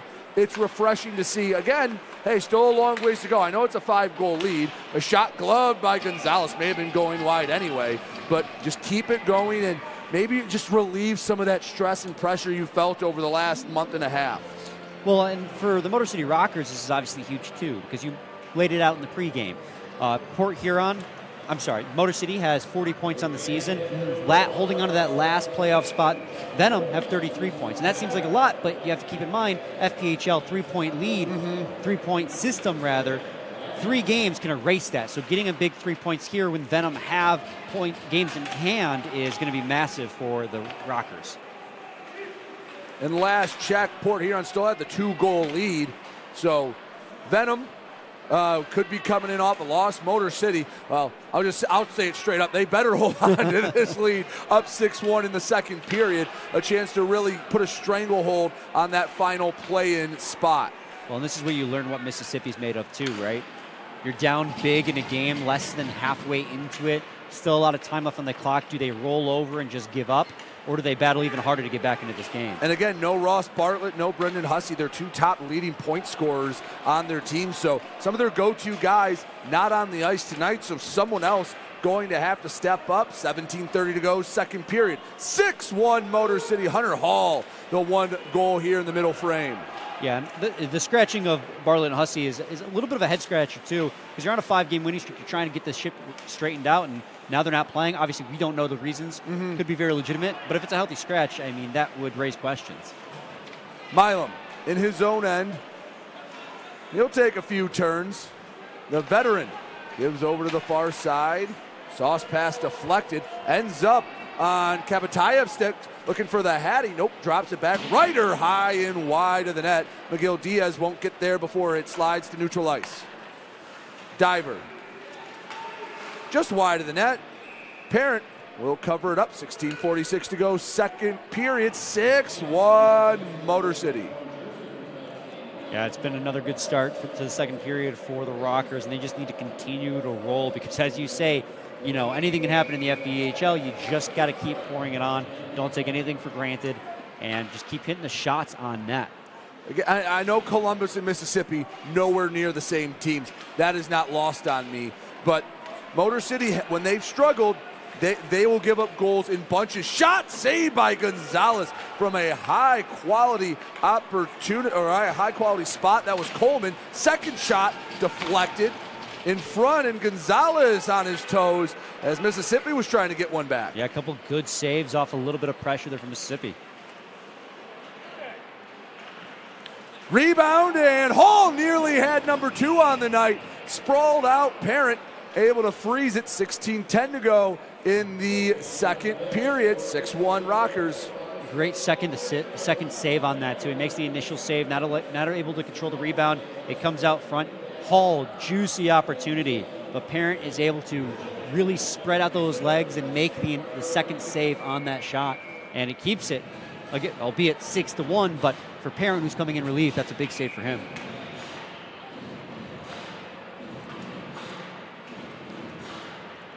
Yeah, it's Sneath, Gullo, Rivers, Diver, and McGill Diaz is. You have Ashley Fox, the trainer for Motor City. She was being escorted to the Mississippi bench. It looks like she's talking with Colby Audette. We'll see if we see 94 back on the ice. Seawolves out of their own zone. Backhand deflected. Gullo wasn't quite sure where the puck was, not calibrated right, and Mississippi able to get it back. Gullo, somebody we were talking about earlier, because obviously Eli Rivers got that assist. We were like, oh, he tied the season, the team lead in assists. Gullo got the secondary on that too. Rivers, centering feet, Gullo put it wide. Rivers recollects between the circles, over to McGill Diaz, walks up, shot, deflected, back, Rivers. Never really was facing the net, had to reset. Walks it up, shot lifted high. Tried to get a little too fine with that one. Yeah, Mississippi just plays so passive defensively in their own zone. Pass ahead, chipped into the belly of Gonzalez, still loose. And here comes a 2-on-1. Gullo, Rivers. He's searching, Rivers, shot, saved to the near side. No one there on the rebound. Could have been the extra point after the touchdown for Motor City. Shot saved. Gonzalez, he sprawls out, gets on top of it. 15:04 to go, second period. 6-1, Motor City leads. Yeah, you had that 3-on-1 coming back down the other way there, and they opted to shoot. Gullo was actually backdoor ready for the shot, but as that shot came off of Parent, he kind of crossed in front of the net to the far side corner. If he had hunkered down right there, that puck came right to where he was. But you can't really predict where the puck is going to bounce unless it's one of those intentional shots off the pads. Another shot and another save from Gonzalez. 14:58 to go in the second period. 6-1, your Rockers on top. Don't go anywhere. You're watching Motor City Rocker hockey.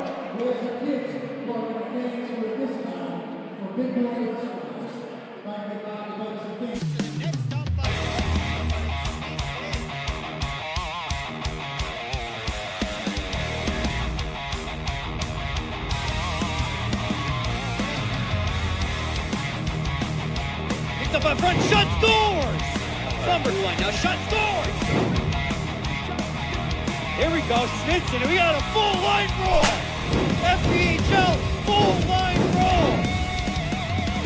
Hell yeah!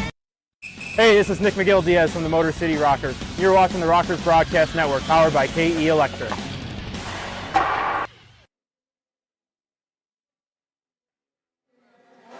Back here at Big Boy Arena, 6-1.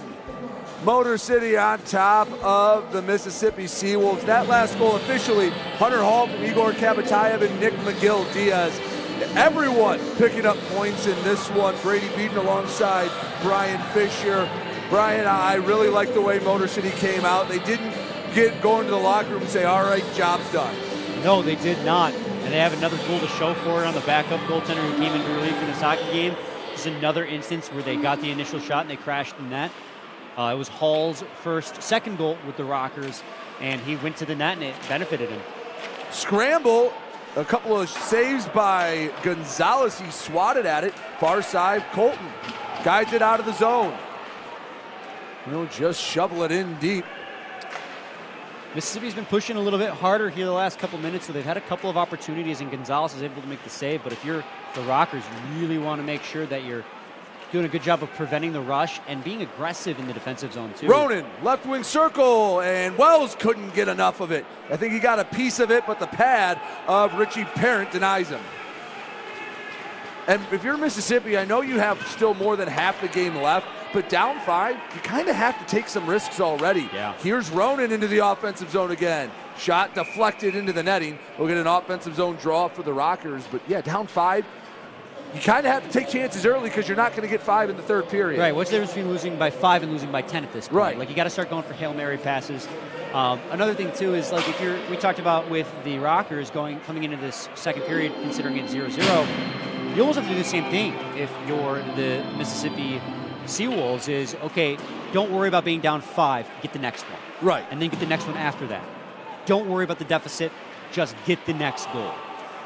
Milam poked it away at the blue line. Hansen recollected. Milam took it away again. The coach skates it into the zone. He walks it up right wing circle, and his pocket was picked. Seawolves trying to get it out of the zone. Turner in the corner battling for it. Hall using that big frame. Back to the point. Near side Milam. Takes his time around the boards, and Hall reached out. Coming down, Gavrilovich. Mississippi on their heels. Flip it to neutral ice. Milam hacky sacks it back towards the blue line. Now you saw 2 guys hanging out there, maybe cherry picking a little bit. Quite literally a Hail Mary pass through the air to the 2 forwards out in the middle of the ice. Again, understand, down 5 goals. You can't play a, hey, let's grind it out, try to get 1 goal here. You're going to need to take some chances. Oaks and Rivers 2-on-2. Oaks leaves it. Eli, right wing circle, spins back around, searches along the half wall, puts it in the corner, back to the point. Mac Diver finds McGill Diaz. Far boards.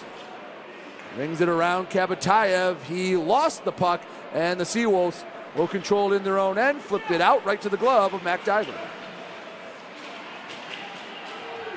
Back into the Mississippi zone. Coleman leaves back for Stacy.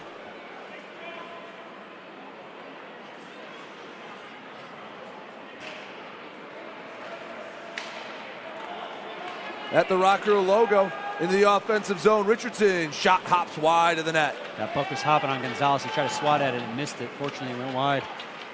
In the far corner, Paris. Stick handling. Cross ice pass Stacy from the circle, and he couldn't handle it cleanly. Richardson boxing out Sneath. Back behind the net. Maybe the most time on attack Mississippi's had here in the second period. Stacy, shot deflected by the stick of Gullo. Into the corner. Both Sneath and Richardson whiffed on it, and Rivers picks it up. I think we've all played on Fraser ice at some point. Sometimes it can be a little choppy and a little not the smoothest, especially middle of the second period. Especially with these guys, so big, so strong, they're gonna have deeper cuts in the ice, and that's gonna be something to contest with as the game rolls on. Icing the call will come back down to the Motor City end. 11:30 to go, second period. Yes, half a dozen goals for the Motor City Rockers. Just the one for Mississippi. In fact, they got the first one of the night. 6 straight goals for your Rockers. Yeah, you just keep going back to that response by the Rockers, right? You get punched in the mouth a little bit. You're thinking, oh man, here come the Seawolves. They've been on a roll, 5 straight wins. Instead, the Rockers go, yeah, we took these guys lightly. Let's pour it on. They turned it on, and they haven't looked back. Scramble out in front, and the Seawolves get one back. Carter Eha had one goal coming into the game. He has 2 in this contest. Rockers still lead 6-2. Well, that's just the defensive breakdown down low in front of Gonzalez. He should not have had 2, much less 3 whacks at this puck, and I'm sure we're going to look at it here in a moment. EHA coming into this game had the fewest amount of points on the Seawolves, and like you said, 2 goals. Yeah, there's not anyone in the same county as EHA, and maybe a little lackadaisical with the 5-goal lead. Yeah, you saw both defenders chase into the corner, and the forward who has to cover was up along the half wall on the far side. No one was there. Back on the attack, Anderson. His shot is tied up. And Mississippi playing with a little bit of renewed energy. Still a 4-goal deficit. Checo ahead, and it's knocked away into the corner. They were looking for Ryder. D-to-D pass. Blaisdell to Checo. Back to Blaisdell. Over to Colton. The captain. Shot. Scores! What a shot! Picks the corner, and the captain gets one right back. His second of the night. That was an absolutely beautiful passing play, too. Tic-tac-toe, and we'll see it here again in a moment. But Colton with another goal in this hockey game. Just top shelf over the shoulder of Parent. That was an absolute beauty. 7-2 Motor City, and I love the response. Give one up, and moments later, you get it back. The goal from EHA came at 8:36. The goal from Colton comes at 9:08. And I believe that was Douglas Blaisdell on the assist, going back across the zone to Colton, who just, with time and patience, just found and picked that corner. There's not much more of a beautiful goal from a defenseman at the point. No. Blaisdell on net, loose, a whack at it from Hall. He was looking between the hash marks, found the tape. Unfortunately, it was Pekarzik. He chases after it. Blaisdell boxes him out. Pekarzik lost it. Mississippi in the attacking zone. Kapatayev. He collects. Had it poked away. Look out. Hansen, right wing circle, trying to work around Colton. Then he doesn't get much on that at all. 10 minutes flat to go in the second period. 7-2 Motor City on top. Well, I'll take a look again at the next whistle when we get a break. I know Colton has 4 points tonight. Have to check to see if anyone else does, because the season high for points in a game is 4. Brian, I have a feeling someone's going to top that tonight. All I have to say is you're welcome. Yeah. Hey, Brian shows up and 7 goals for the first time this calendar year. Yeah, it's been a fantastic game so far. Really bringing me in on a high note. High stick, and we'll get the whistle, and we'll have a neutral ice draw when we come back. 7-2, a touchdown to a safety. The Rockers on top. Don't go anywhere. You're watching Motor City Rockers hockey. Hey, band members, follow the Motor City Rockers on social media. On Facebook, X, and YouTube at Rockers Hockey. On Instagram and TikTok, find them at Motor City Rockers.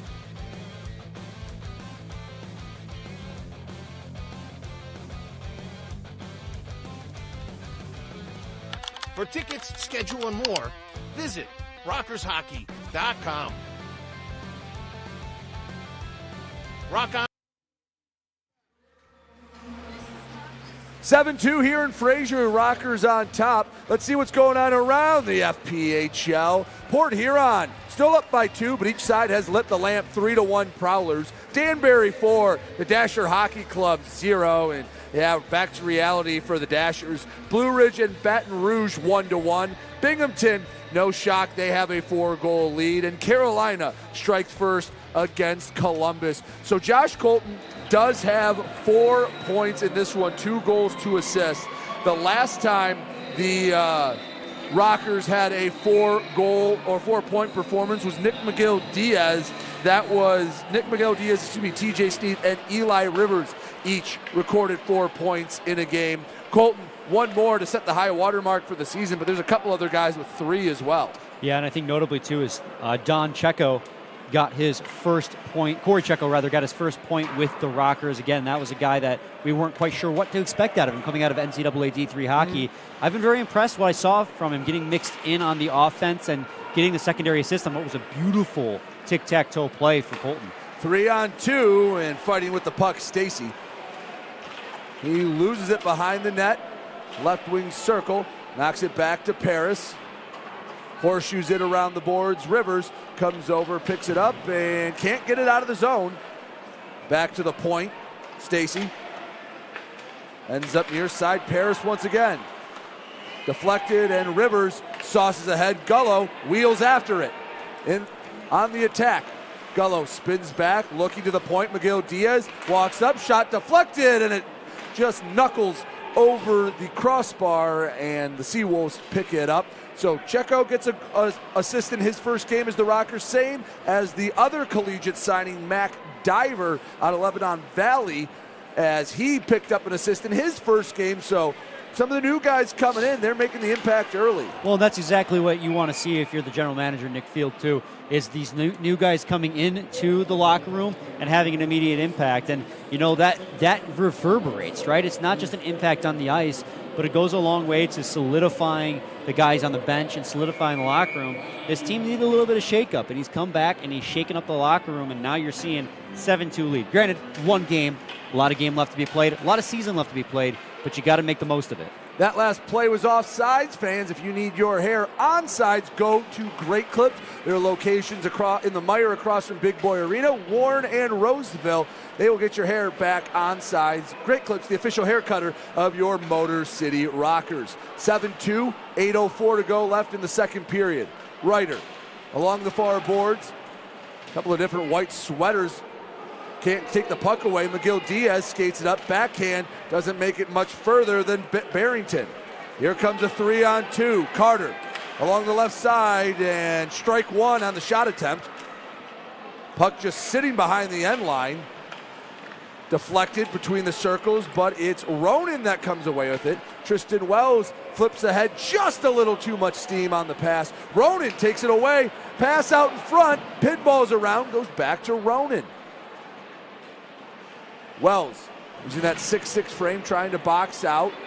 Hall to Blaisdell, looking ahead for Hall. Off the end boards, and the rebound nearly set him up right outside the crease. Yeah, you get deep into the offensive zone, and the defense for the Seawolves just really starts to scramble. Watching the puck, following the puck carrier, not really anticipating lanes, and the Rockers have been taking full advantage of it. Oakes. He works his way in the offensive zone. We've said his name a lot tonight, although it has been a very generous night for praise. Everyone plays well. You kind of have to put up 7 goals. Yeah, it's been honestly super impressive the way this team has come out in this hockey game. Turnover in the Rockers' end to Stacy. Back for Pekarzik. Nice blocker save. I think he got a piece of that. And Gonzalez, he's standing strong. Sometimes it's hard to stay locked in when you're not facing consistent shots. Rico, well, he's looked pretty decent in this one. Shot, another save from point blank. Pekarzik along the end boards, lost it. Blaisdell, he's rubbed off the puck. Shot, save! Gonzalez, and Langworthy had a goal-worthy shot from just outside the crease, and Gonzalez stands tall again. Right, and Langworthy put that puck exactly where you should in that kind of situation. He goes far side, trying to catch Gonzalez on that near side post. Gonzalez using that big frame is able to get his glove right there, kind of just right into his mitt, and makes the save. And that's what 3 really impressive saves here on this short pressure by the Seawolves. First one I thought was even more impressive. Through a screen, fighting off pressure, makes the blocker save. 6:14 to go, second period, 7-2. Rockers on top. Rivers out of the zone, over the red line, now the blue. The Rockers leading scorer to the left side. Gavrilovic shot, and it's swallowed by the belly of Parent. We'll get a draw in the Seawolves' end. Just a consistent pressure from the Rockers here in this game. Second period, Seawolves definitely pushing back a little bit, but Rockers not afraid to respond, right? Rockers come out, get the early goal. Seawolves start pressuring, they get a goal in response. You're going, okay, Rockers can't be on their heels for too long. Go back and get the next goal. That's Colton's beautiful top shelf shot, and it's been pretty much still all Rockers. Seawolves have outshot Motor City 10-5 here in the middle frame. Skates up, shot, scores! The speed of Isaiah Paris got behind the Rockers' defense, and they pull within 4 once again, 7-3 Motor City. Yeah, you have to be really careful as a defender defending against guys with a lot of speed. It's extra difficult to try and push them to the outside. That's why it's even more important and more imperative to take the body on them as well. If they're carrying the puck with speed, you can body them up, but you can see they were just beat clean on the outside. Yeah. That was TJ Sneath on the back check, and honestly, I think he just underestimated Paris' speed. I think 100% on replay, you can tell that's what it was. You think he was probably going to try and go around the net. Instead, he tried to cut to the middle, and Sneath wasn't ready for it. He's just a stride or two behind. And then give Paris credit, a heck of a shot from point blank, going top shelf. For Paris, that's his 4th of the year. Well, what's really impressive about that, too, is because of the way he cut across, Gonzalez is tracking him across, thinking he's going to try and tuck it around the far side of my pad. Instead, he brings it back in, goes short side over Gonzalez, who goes down to make that save. We've played about 35 minutes of hockey. We have 10 goals. Right wing circle, another chance, goes high and wide. Most important part is 7 of those are on the right team. Yeah, 7 of those for Motor City, 3 to Mississippi. But the way the Seawolves are playing, they're not packing it in, getting ready for tomorrow's contest against Port Huron. Here comes Ronan, and he left the puck behind. And bringing it in is Anderson. Right, there's not a lot of silver linings if you're the Seawolves giving up 7 goals. But I will say the response to not give up, push harder, try to get that next goal every time is a silver lining. 4:51 to go in the second period. 7-3. Mississippi and Motor City have been, Mississippi actually outscoring Motor City here in the second period. Excuse me, no, tied. The goal came so quick. We'll take a break. You're watching the Rockers Media Network. Hi, Avery Smith with Motor City Rockers. My favorite thing about Crunch Fitness is their free weight section. Bench press, dumbbell bench, do rows, about anything you can think of. I'm Chris Buys. We're currently on the IR. Crunch Fitness has got a lot of machines, weights, super beneficial for PT, for my injury right now. They got a nice turf over there too, which is super helpful. Superior Georges here. But one thing I really like about Crunch Fitness is the tanning beds. Rain or snowstorm outside, I don't miss a day in the sun, so I'm always getting my nice bronze color.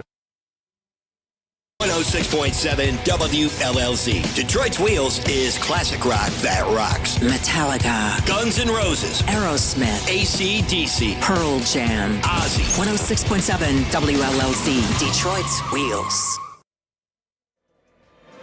Back here on the Rockers Media Network here at Big Boy Arena. Later in the month, fans were going on the road, traveling up to Port Huron. Thanks, Zach, for the very well-made graphic. I had nothing to do with that. That was all him and the Photoshop skills. We're heading up to Port Huron, broadcasting on the road when we play our rivals to the north on March 29th. Hope you can join us for that one.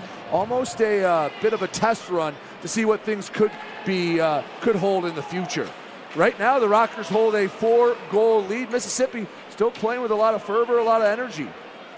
Yeah, and if you're the Rockers, right, you just have got to continue to pour it on because we've seen leads disappear, especially with this team, in a hurry, and there's still a lot of game to be left. So if you're the Rockers, you still want to get the next goal, get that lead back to 5. Hall just barely onside. Rink wide feed, banks the diver, shot punched away, maybe caught the stick apparent. I think he did get the stick on that, came across with it. Miguel Diaz slides it wide, coming over Oaks, a blast, kicked aside. Along the near boards. And that puck is back in the Seawolves end. It's sometimes hard to see. You lose it on the near side boards. Mm-hmm. I do love how liberal the Rockers have been with shooting the puck. The rebound control really hasn't changed much between Coffey and Parent here. He's going to make the initial save, but if you have a guy in place, you're going to get the rebound goal. And I think they've noticed that because there are 2 shots, what you could probably consider low percentage shots from the point, but they generated huge rebounds. And, one thing I love, I'm a big fan of quality over quantity, but sometimes I always say quantity can create quality when you generate those huge rebounds. After the icing, going to draw in the Mississippi end. Sneath to take the draw. And Mississippi controls it. Rings it around the boards. Rivers takes it away at the blue line. He lost it, and it's pitchforked into neutral ice. Josh Colton handles it himself. Colton to the near side.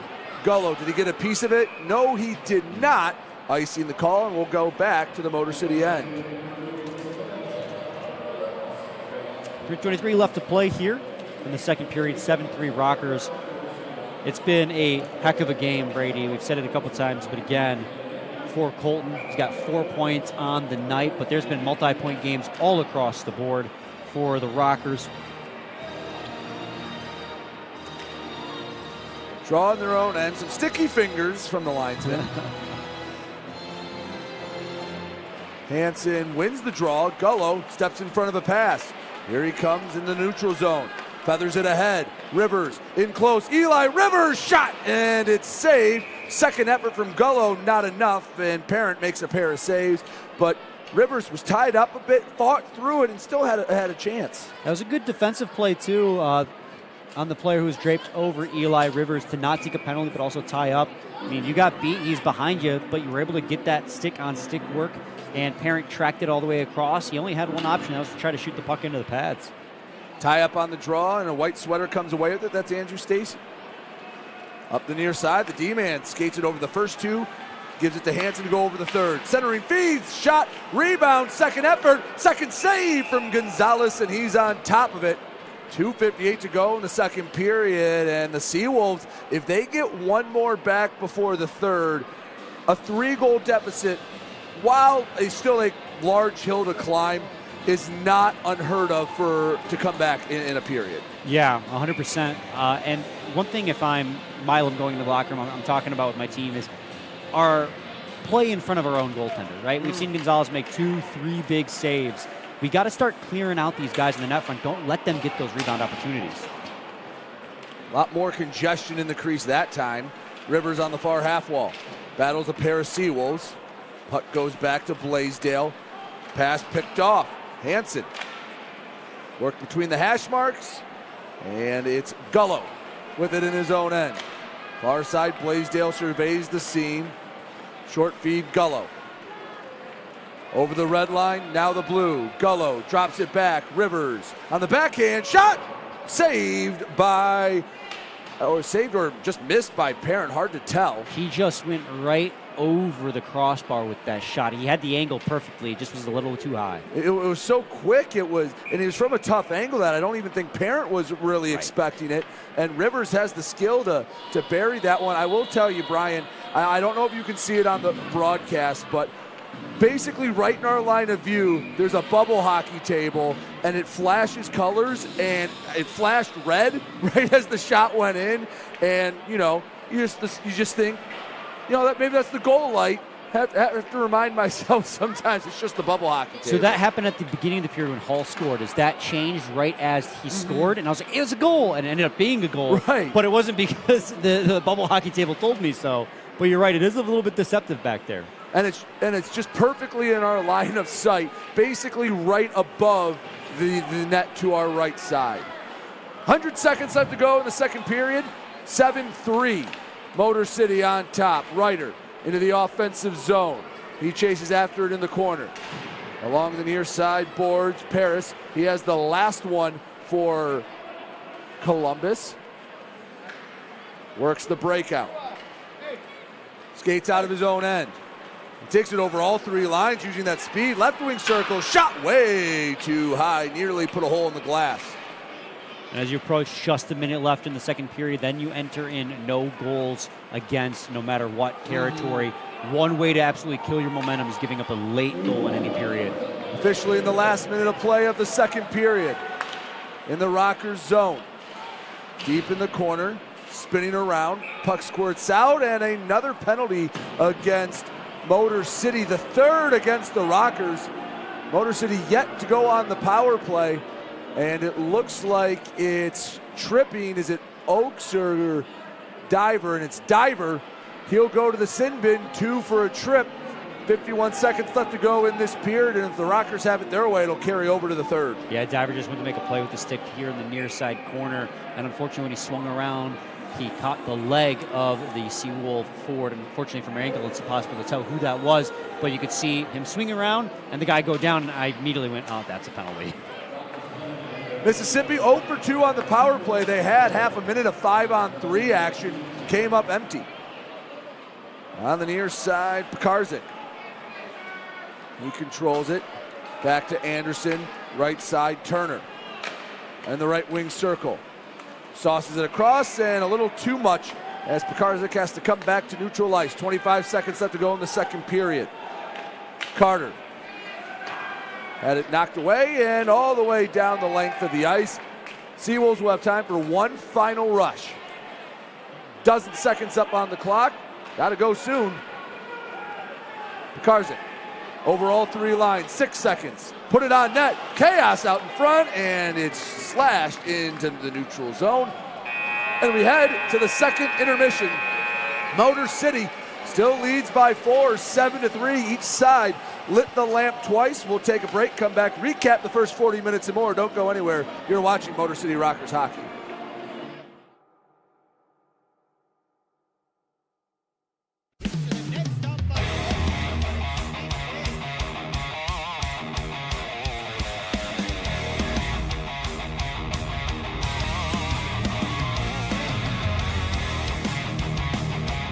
Up in front, shot, scores! SummerSlam now, shot, scores! Here we go, Snitson, and we got a full line roll! FPHL, full line roll! Hell yeah! Hey, this is Josh Cullen from the Motor City Rockers, and you're watching the Rockers Broadcast Network powered by KE Electric Supply.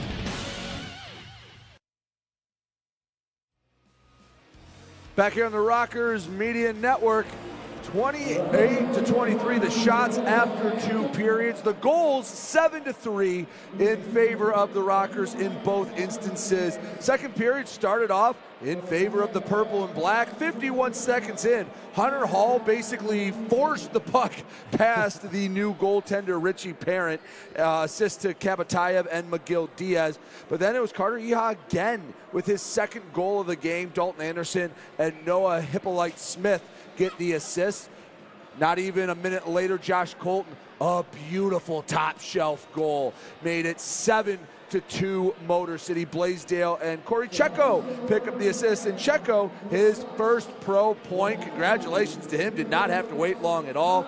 And the final goal of the period came for the Seawolves, Isaiah Paris from Blake Keller. And that's where we sit right now, 7-3 Motor City. Obviously not as dominant of a period as the first. Maybe some lulls in there, but the Rockers still enjoying a 4-goal edge. Yeah, and I think one thing that really just dictated the pace of this period was the desperation from Mississippi. And you pointed it out early. They'd have to start taking chances.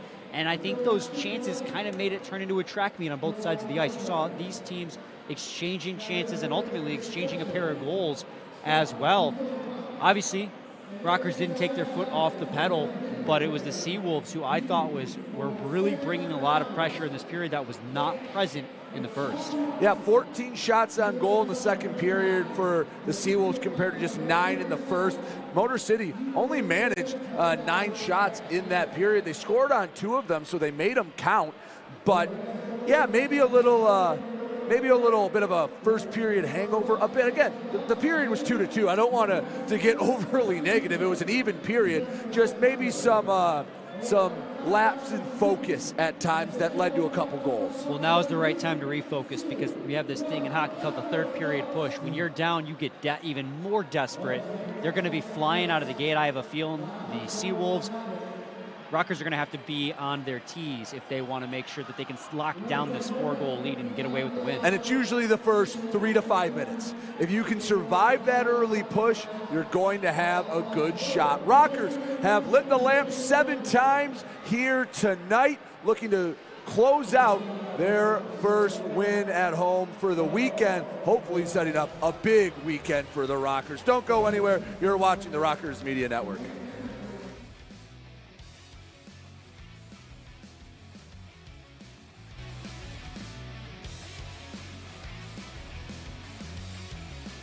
Hey, band members, follow the Motor City Rockers on social media.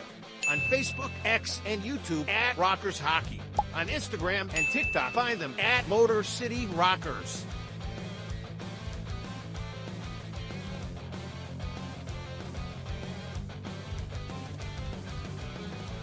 For tickets, schedule, and more, visit rockershockey.com. Rock on!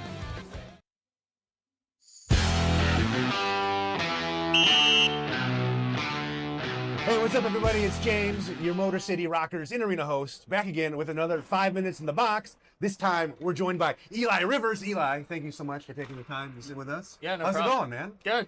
Good? Yeah. So, you've been like one of the leading scorers on the team. How are you feeling about the season? It's been going well. Obviously, been getting a lot of opportunity here. So it's been good for my confidence, kind of to play in a bigger role and you know, be needed on the offensive side of things. So it's been good. Just hoping we can finish out here and find our way into a playoff spot. Yeah, absolutely. Yeah, I mean, it's going to be tight towards the end of the season. We still got half the season to go, so still plenty of time to get those points. But let's talk about like your journey through hockey. Like, where did you start from? I don't think, are you local to Michigan? No, I'm not local. I'm from Vermont. Vermont? Okay. Yeah. So I grew up playing. I started when I was like 2 years old. My dad played hockey. My grandpa played hockey. Everyone was involved in hockey. You come from a long line of hockey players. Yeah, so the pressure was on. My older brother played as well. So I was in skates as soon as I could. I had a hockey stick in my hand when I was a baby. So that's crazy. 2 years old. So I have a 2-year-old son. I can't even like grasp the concept of him like trying to ice. I can't even get him to like leave the pantry like when he wants candy. You like, I don't even know how you could like direct a 2-year-old, you know, to skate and all that stuff. So that's an impressive to come up that you started so young. Yeah.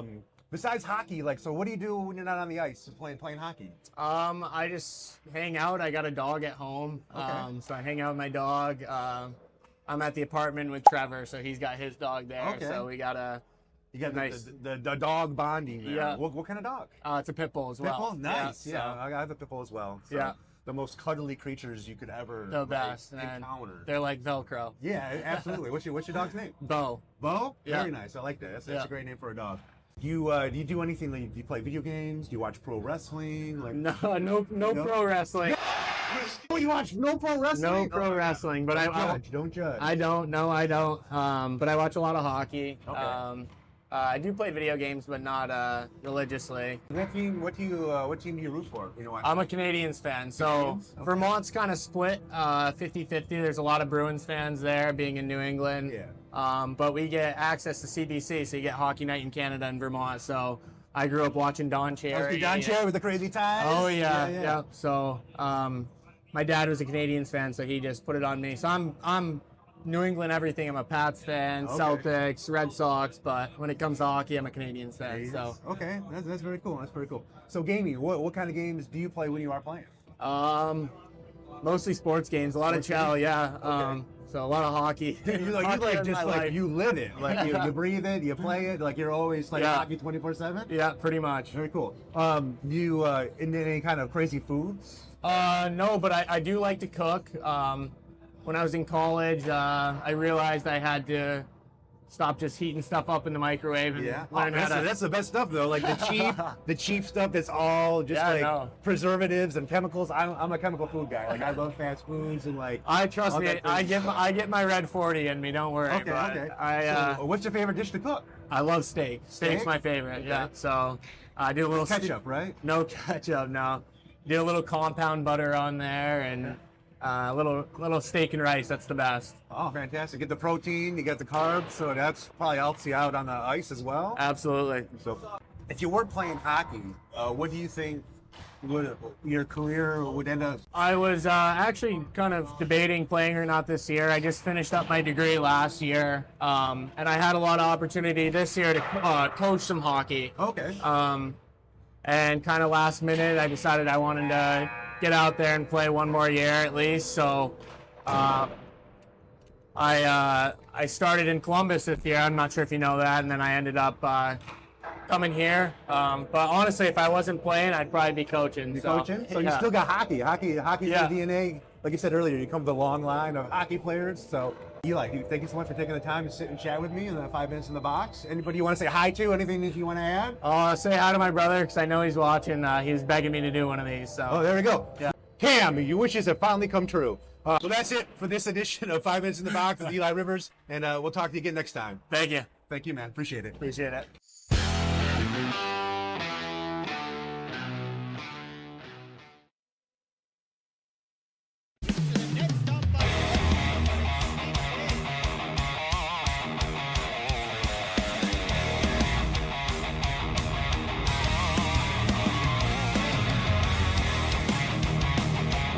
up in front, shot, scores! Number one, now shot, scores! Here we go, Smithson, and we got a full line roll! FBHL, full line roll! Hell yeah! Hey, band members, follow the Motor City Rockers on social media. On Facebook, X, and YouTube at Rockers Hockey. On Instagram and TikTok, find them at Motor City Rockers.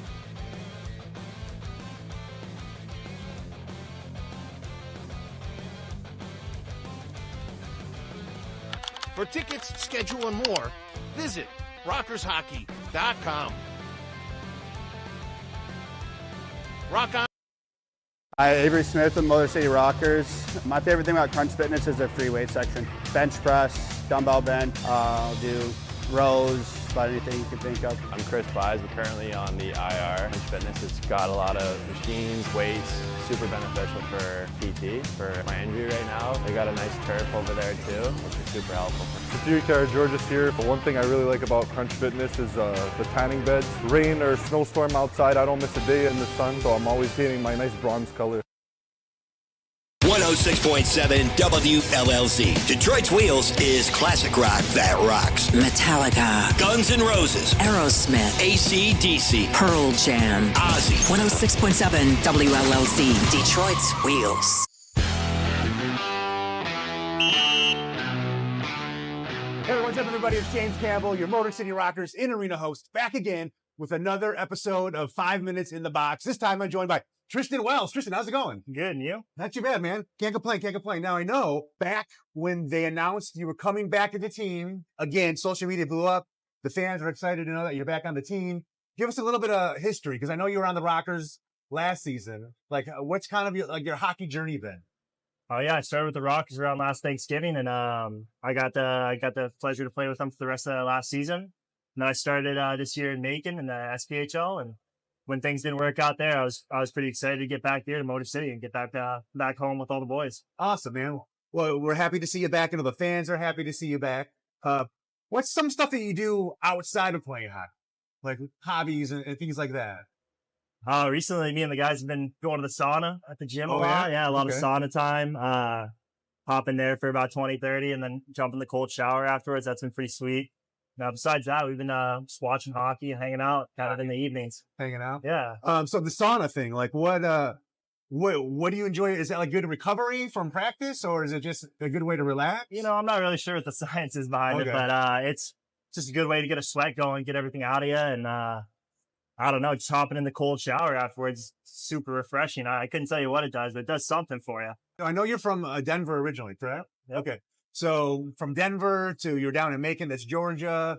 Now you're in the Motor City area. Yeah. Do you have a favorite place? Like, do you prefer always to be home, or do you mind being away? Yeah, I'm pretty lucky. I get to come home in the summer and be with my family and friends. So I definitely love Denver. And that's probably where I call home. But you know, Detroit's got to become a second home to me.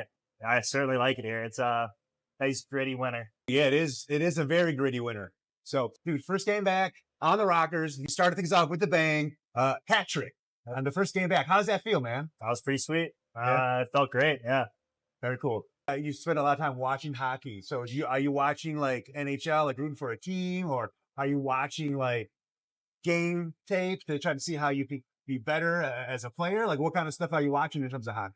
Like I think a lot of the guys on the team will watch their own individual game back. That's kind of something you do as an individual. But you know, sometimes we'll sit down as a team and watch that, and we'll do video as well as a team. It's kind of break down concepts that we need to master, as well as kind of the strategies that the other team may be having in place. I gotcha. And aside from that, like we just watch, you know, hockey or football or whatever back home, just like anyone else, just enjoying it. Who do you root for football wise? No, I love the Broncos. They're hot this season. Yeah, Okay. but you know, I also can't go against the Lions. Yeah, well, not in this town. No. That would be a big mistake in this town to go against the Lions. Nope, I'm a Lions stan here. I just pretend so I can fit in with the rest of the guys. Little closeted Broncos action. Yeah. Don't tell anyone. Yeah. What about hockey? Like, who do you root for in terms of hockey? I love the Avs. The Avalanche. Oh man, like that's rough. Yeah, That's a rough one. But I get it. Yeah. You know, it's hometown. So it makes Yeah, complete we've been sense. pretty hot recently. We do all right. Yeah, I think you might be doing a little bit better than the team we might be rooting for, but Your boys aren't too bad either. yeah, they're doing okay. So last year on the team at the Rockers, you were teammates, with J-Mo Milan. How does it feel now that he's coach? Fitting.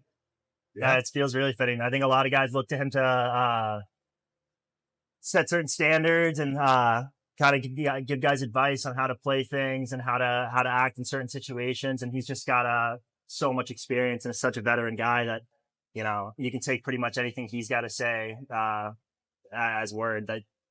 That's how it's done. It's awesome. That's very cool. Yeah, I think when they announced also, when J-Mo was taking over as the head coach, like fans online rejoiced. It was very positive feedback on that. So the right guy for the job. Absolutely. Is there anything else you want to say? You want to add? No. Happy to be back here. Okay. Glad to be back with all the Rockers fans. Excited to get back for a home game. Awesome, man. Well, hey, good luck this weekend. Nice, we appreciate you taking the time. Of course. Thank you.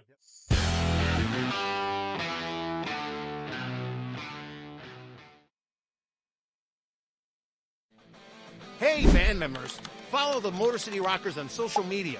On Facebook, X, and YouTube at Rockers Hockey. On Instagram and TikTok, find them at Motor City Rockers.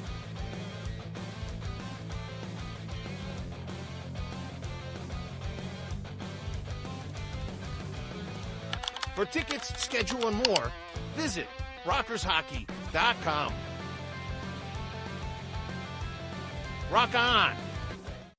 106.7 WLLZ. Detroit's Wheels is classic rock that rocks. Metallica, Guns N' Roses, Aerosmith, AC/DC, Pearl Jam, Ozzy. 106.7 WLLZ, Detroit's Wheels.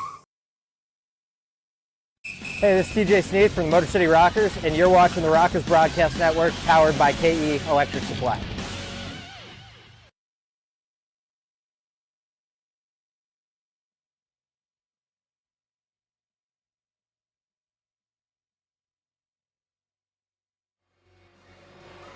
Back here on the Rockers Media Network, 7-3 Motor City on top of Mississippi. Getting ready to start the third period, brought to you by RJ's Construction Services. Head to RJ's Construction Services on Facebook or give them a call, 248-974-2640. That again, 248-974-2640 for all things construction services.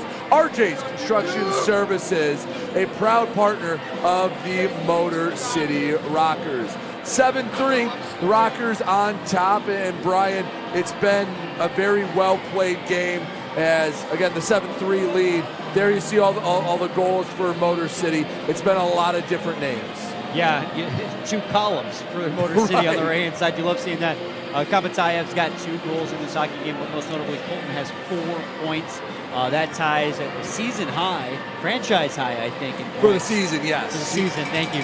Season high in points with 3 other players, and looking to break other records too, right? We were just talking in the break.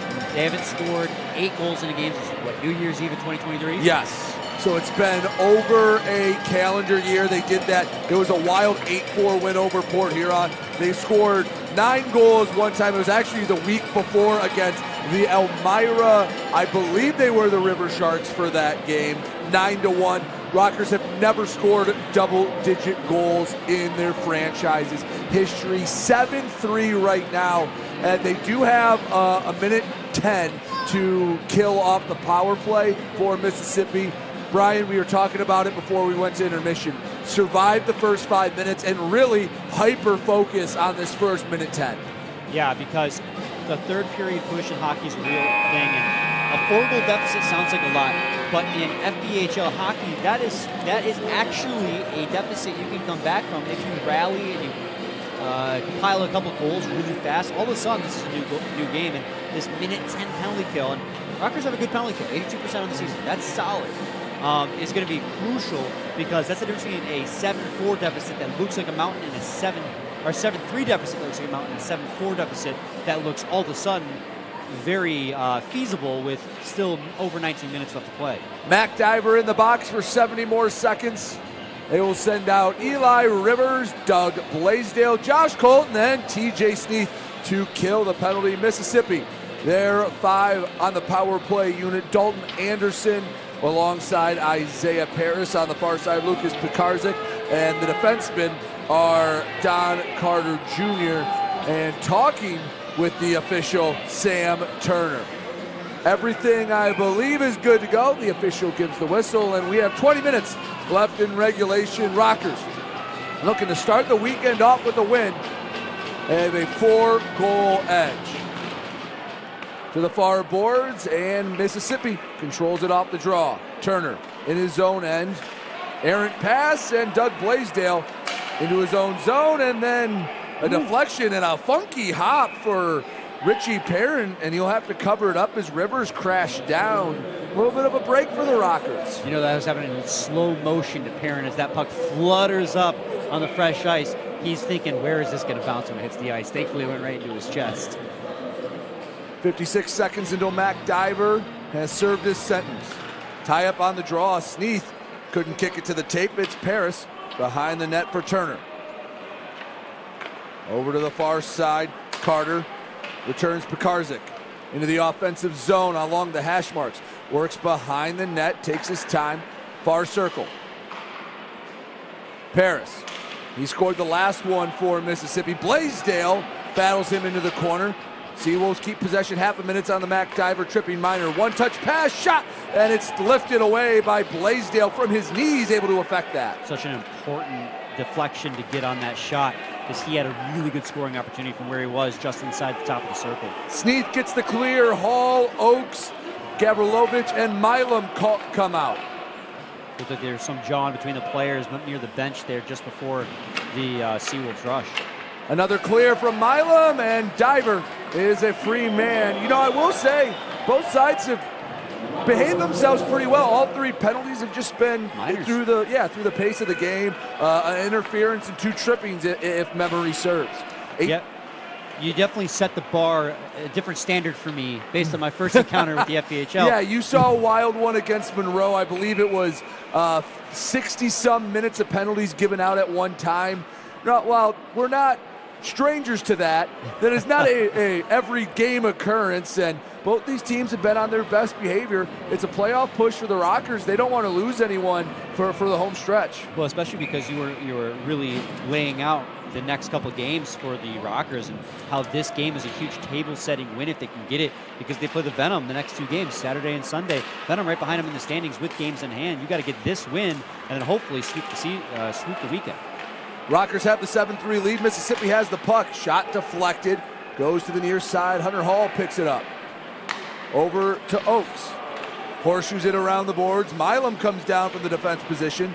Backhands it to the far side. Oakes trying to get there first between a couple of Seawolves. Keeps it in deep. No one around.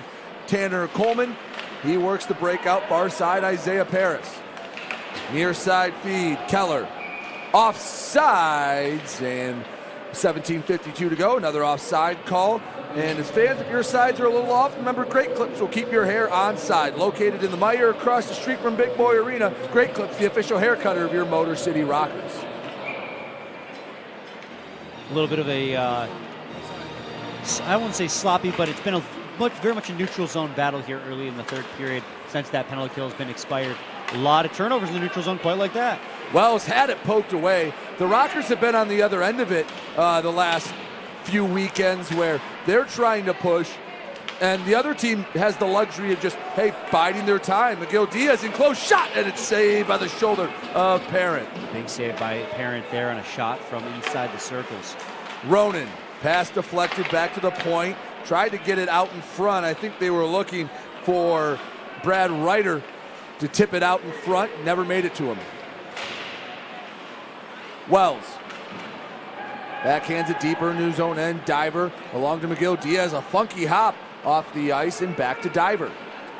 Yeah, Seawolves can do nothing but chase here. All their breakout passes are getting intercepted.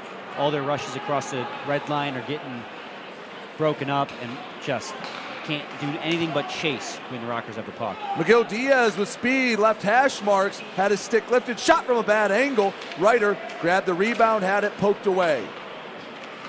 Seawolves can't get it out of the zone. That's Ronan. He hasn't had a point yet, but we've said his name a lot. Yeah, he's somebody that you've noticed. Of course, there's a lot of people you notice in this game with 7 goals, but it's been Ooh, just wide. Been a great debut for him and Checo as well. I don't think Anderson got all of that one. Gonzalez tracked it the whole way. Just, again, fluttered a bit wide. Mississippi going to have to take some chances down 7-3 with 16:15 to go in the third period. Rivers nearly forced the turnover in the offensive zone. Iha, he has 2 goals tonight. He had 1 all season. We're really seeing here how the Rockers have kind of changed their style here in the third period. A lot more defensive mindset from them, especially in the neutral zone. Just doing their best to break up any zone entries, and successfully so the first four and a half minutes here of doing so. Rivers banked it off the low glass. Sneath was waiting on the blue line. It hopped over his stick. Into the Rockers' end. Shot sticked away by Gonzalez. Sneath drops it back to Gullo. He lost it. He'll have to gather it again. He's more than happy to go back behind his net and kill some time off his clock. Still 15:25 to go, but Brian, they've survived that early rush in the third period. They killed the penalty, and now the Rockers looking to nurse this lead. Survived even more so. I think they've controlled. Kabatayev across. Hall shot saved, sitting in the crease, and they guide it. Paris shepherded the puck to the trapper of Parent. A chance for number 8, but a nice save by Richie Parent. Yeah, Kabatayev trying to add his 4th point of the game on here as well, as he sits in with 2 goals and assists so far. Colton's got 4, and those are all season highs with 4 points. Kabatayev wanted to get in on that action. But yeah, as I was saying, this has been so far, even though it's the Seawolves with the puck more often than not, it's actually the Rockers controlling the pace, guiding the Seawolves to the board, forcing them to make contested passes, and that went off the crossbar. Oh my. Gavrilovich fluttered that one through all the traffic, went bar up. On the near side boards, Kabatayev overskated it. That one hits the rafters in the low roof here at Big Boy Arena. We got some pushing and shoving in the near corner. Temper's starting to flare a bit. And we'll see, there is a glove out on the ice. Somebody wanted a piece of something. Let's see who comes away with it. That's Stacy and Greco, the new guy, will both head to the box. We'll sort out the damage when we come back. 7-3 Motor City on top, 14:52 to go in the third. You're watching Rockers Hockey.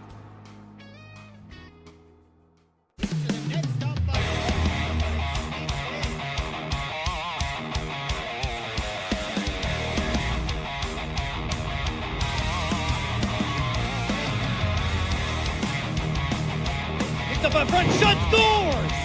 Numbers line now, shot, scores! Here we go, Snitson, and we got a full line roll! FPHL, full line roll! Hell yeah! Hey, this is Nick McGill-Diaz from the Motor City Rockers. You're watching the Rockers Broadcast Network, powered by KE Electric.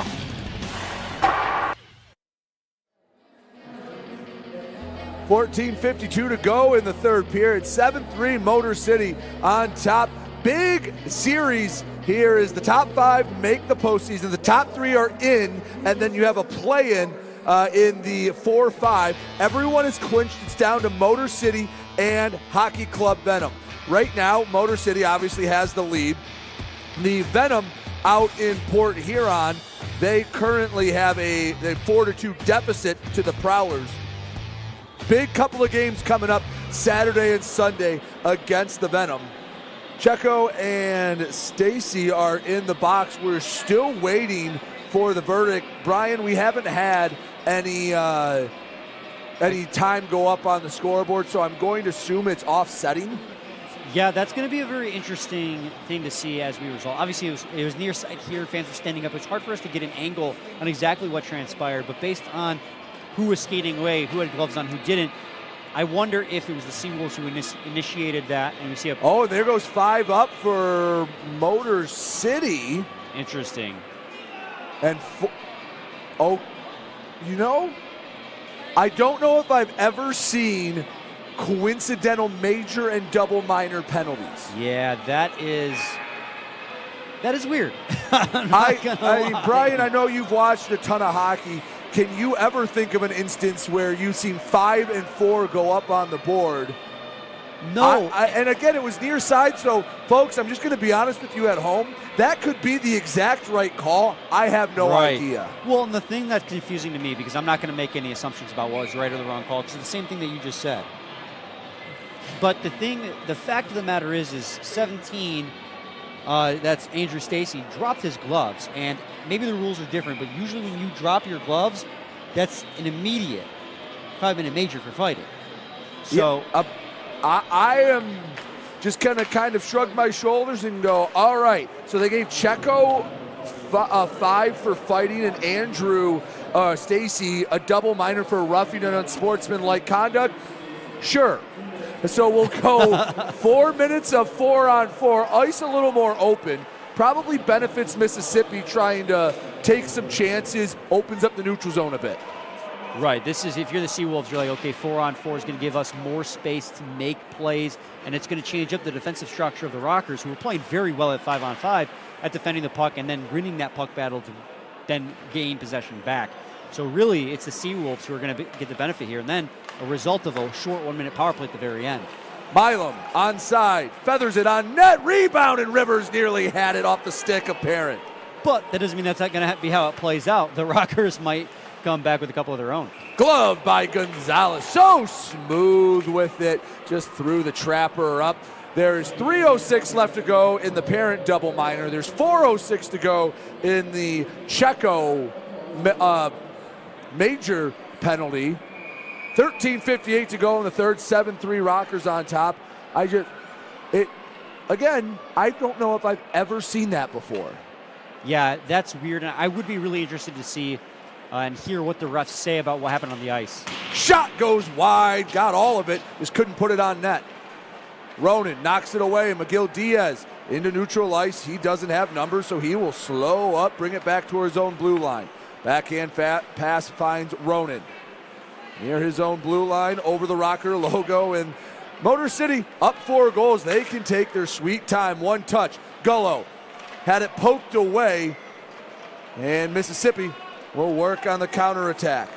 Coleman, rink-wide feed to Hansen inside the blue line. Shot saved by Gonzalez, goes to the near side boards, and Gullo the first one there. Oh yeah, he's just going to sit that back behind the net here. There's no reason to force any play. Here's Ronan. You'd like to see him get a point for his effort today. Yes. He has had a nice game. McGill Diaz in the offensive zone. Ahead, Ronan, shot saved! Oh, I thought it was going to be right there. Instead, Parent makes another save. Stays 7-3 Motor City. You almost had a prophetic moment there on the broadcast, nearly calling Ronan's first goal with the Motor City Rockers. He's had a heck of a game, as have many. So 2:04 left to go in the double minor to Andrew Stacy to a 1-minute abbreviated power play for Mississippi as a Colton shot is nabbed out of midair by Richie Parent. We'll do another draw on the far side dot. Right, and as the clock keeps ticking away, you're going to see the Seawolves get more and more desperate to score goals, take more and more risks. And I mean, if you're going to start closing the gap, this 4-on-4 leading into your power play is the best time to do it. Behind his zone net, Don Carter Jr. Over to the far side, Langworthy. Chips ahead, and it's tied up by Blaisdell. Oh, it nearly slithered through the legs of Gonzalez. That was a changeup that nearly found the back of the net. Man, if that does find the back of the net, that is one of those goals that is the worst kind of goal to give up, well, in any situation. But in particular, when you're trying to maintain momentum and a big lead, you give up a goal like that can really snowball because it can really crack your confidence as a goaltender. But Gonzalez is able to close the legs, keep that puck in there, not give up a rebound. To the point, shot, kicked aside, rebound. Oh, he fought it. Carter Eha almost had a hat trick. If that one just sticks to the tape, there's no way Gonzalez recovers in time. Gonzalez has had a fantastic game in this one. 3 goals against, sure, but the amount of quality saves he's made down low right in front of himself. Eha's second goal was the 3rd effort by Eha in the same sequence. Oakes tried to work around run man. Hall picks it up on the near side. 1:12 left to go in the 4-on-4 before Mississippi goes on a 1-minute power play. Although it will be a major power play, so if they score, it'll still stay 5-on-4. Hall Had it poked away. Iha takes it back in his own end. Backhands over to Don Carter Jr. Far side, Barrington. Pekarzik takes it over all three lines. Had it poked away. Jamison Milam, so smooth with it. Looked like he didn't even break a sweat doing so. Oh, that was so smooth. Gavrilovich over to Reiter. Rockers on the attack. Drop pass a bit off the mark. Sam Turner stepped in front of it. Good idea there, but he didn't quite drop it back far enough. Left it nice there on a platter. It was the right idea, just not the best execution. Right. 20 seconds until Andrew Stacy comes out, and a 1 minute major penalty, or major power play rather, for the Seawolves. Reiter into the offensive zone, brings it in deep, drops it back, shot saved, rebound Gavrilovich keeps it on the stick. 5 seconds left. Milam keeps it in the zone. Kabatayev tipped it wide, and the Seawolves are on the power play, but the Rockers have it deep in Mississippi territory. See, that was actually a really smart play by Milam there. He knew a guy was coming out of the box behind him, and rather than try and get a shot on net for a scoring chance, he dumped it deep to force the Seawolves to go back and retrieve it, and then came out of the zone to play the guy coming out of the box. Very high IQ play by Milam. 10:29 to go, third period. Score has stagnated here in the final frame. 7-3 Rockers. 30 seconds left to go until Checo is out of the box. Along the far side, Paris. Backhand to the half wall. Returns far side for Pekarzik. And the puck glides over all three lines. Mississippi, a chance for one final rush, but Brian, the Rockers' penalty kill, has been pretty darn strong tonight. I came into the game 82%, and it's only going to be even better going out. That's what, 4 for 4 on the. I believe, if my count is correct, including about half a minute of 5-on-3. Yeah. Here comes Checo. We're back to 5-a-side hockey, more than halfway through the third. Pass broken up. It was Diver. He just put the leg down, got in front of it. Checo, fresh out of the box. Centers, left wing circle. Checo's got a chance. He scores! Welcome to the band, Corey Checo, and it's 8-3 Motor City. Out of the box to the back of the net. Corey Checo not only gets his first FPHL point with a secondary assist earlier today, but his first goal. The patience by Checo. He feints to make it look like he's going to pass, keeps it the whole way. You see both defensemen kind of get twisted up there, and he has just the lane, and he fires it short side. I think goaltender Parents thinking he's going to go glove side, but no, he goes low blocker. And they will put that puck onto the bench. His first pro goal. Now, Eli Rivers, I don't believe he'll get an assist on that, but he helped make that play. Them knowing how strong of a scorer he is, he had the gravity about him. So, like you said, the defenseman went over there, and the unproven, the rookie, got a chance, and he buried it. Has to feel good to get number one out of the way so early. Yeah, you had both defensemen looking to cover Eli Rivers in that situation. They got their communication crossed up. Checo cuts across the middle and just never a shadow of a doubt. He knew where he was going to put that, and he gets the goal. And, hey, 8 goals, first time since New Year's Eve 2023. It's been a while. 9:06 to go in the third. Rockers lead at 8-3. Don't go anywhere. You're watching the Rockers Media Network.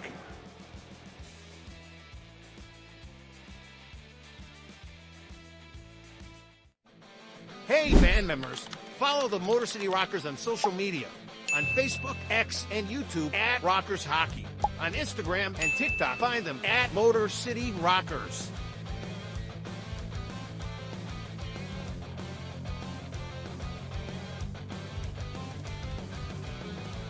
For tickets, schedule, and more, visit rockershockey.com. Rock on. 106.7 WLLZ. Detroit's Wheels is classic rock that rocks. Metallica, Guns N' Roses, Aerosmith, AC/DC, Pearl Jam, Ozzy. 106.7 WLLZ. Detroit's Wheels. Back here on the Rockers Media Network, 8-3 Motor City.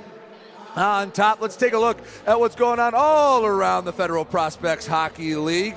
We start up at McMorran Arena, as the Prowler still a 4-2 edge over the Venom.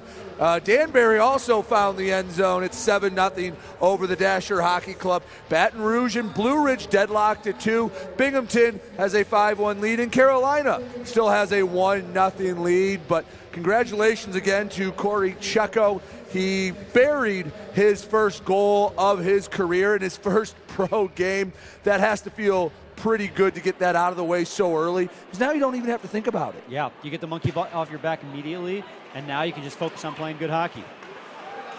Rockers have played a lot more good hockey than bad tonight. They lead at 8-3, a chance in the crease. It's loose, and it slides over to the stick of Igor Kabatayev.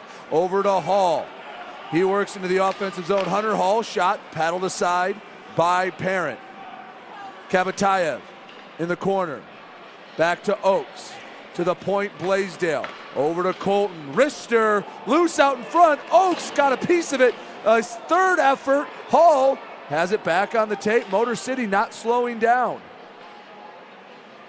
Oakes between the circles. On the forehand shot, tipped before it reached Parent. Kabatayev pushed off the boards. And the Rockers, up 5 goals, seem to have a renewed sense of energy. They got a little sleepy for a bit. Now they're circling the wagons. Well, it's kind of crazy, too. For a while, they were playing like bend, don't break, right? Where you have a lead, protect the lead. They're going to be pushing, make sure we don't give up any chances. They're playing pretty much exclusively in the neutral zone, not really pushing offensively. Here, this shift, it's back to the first period attempt where you just push, and hey, you can't get scored on if you have the puck in the offensive zone. Absolutely. 7:50 to go, third period. 8-3, Motor City on top of Mississippi. Ryder over to Ronan, left wing circle, out in front, shot saved. Oh, Wells had a great chance. Don't tell Richie Parent he's down 5. He's still playing. He's made some big saves. He really has some acrobatic saves too. He's been left out to dry by his team a lot in this game, as does Coffey earlier in the game, but those are some great saves. Ronan picks the pocket, ahead to Milam. The coach into the offensive zone, some dangles. Oh, he nearly finished it. Out in front, Wells another chance. Parent denies him again. Well, and see, that's kind of exactly what I'm talking about there, right? Wells is there. Parent has the puck. He gets 2 whacks at it. You should, as a defenseman, never allow that.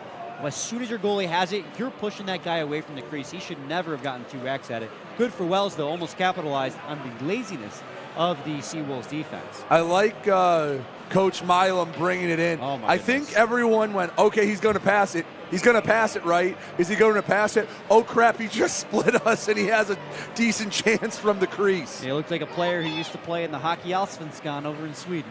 I believe, I'd have to go back and check, I believe it was 8 different countries he's played in and 11 different leagues, if I remember correctly. As high as the ECHL, correct? Yes, he played in the ECHL for a while, Fort Wayne, Gwinnett, now Atlanta, and it's been a ton of different places. And he's been a pro's pro, and he has to be happy with how his team's played tonight. Clear icing, and we'll come back down to the Motor City end, but he, changed it up a little bit there. I'd have gotten pretty excited. I know it would have made it a 6-goal game, but you don't see that too much from the veteran Milo. Absolutely. Do you think when he gets on the bench, like after a shift, he stands behind the bench like a coach would with the board in hand? No, I have to give a little love. Zach Zolkanich is the assistant coach. He's the one that's kind of the eyes for the Rockers. Him, and when Jonathan Giuliano can be here as well, another set of eyes to allow Jamison Milam to still play while also being the coach and having someone to bounce off of. So that helps as well. Yeah, there is something to be said, too. I mean, you see the game so much differently when you're on the ice, especially as a defenseman, because everything is always in front of you. So you can see how plays develop from behind. Combine that with the eyes on the bench, right? Your neutral third party who's watching the game impartially. That gives you, I think, you marry those two things, you get a very good sense of how the game flow is happening. Gonzalez gloved it, left it down. Gavrilovich, the big bruising Belarusian, up to the near side. Gullo into the offensive zone, 1-on-4. He can't slide it past Iha. See, I think Gullo was actually trying to slide that past Iha 2 across for the hat trick there, hoping to get that. On the near side boards, puck slides in deep, squirts out in front of the net. Kabatayev, the first one there. He has 2 tonight. Miguel Diaz up ahead. Diver lost it into the offensive zone. Miguel Diaz pins him to the boards. 5.5 minutes left to go in this one. All is academic here. Rockers put up 8 goals for the first time New Year's Eve 2023. That was against Port Huron. And that one, I believe we had, Brian, that was more like your first game here. I think there was over 100 minutes in PIM that night.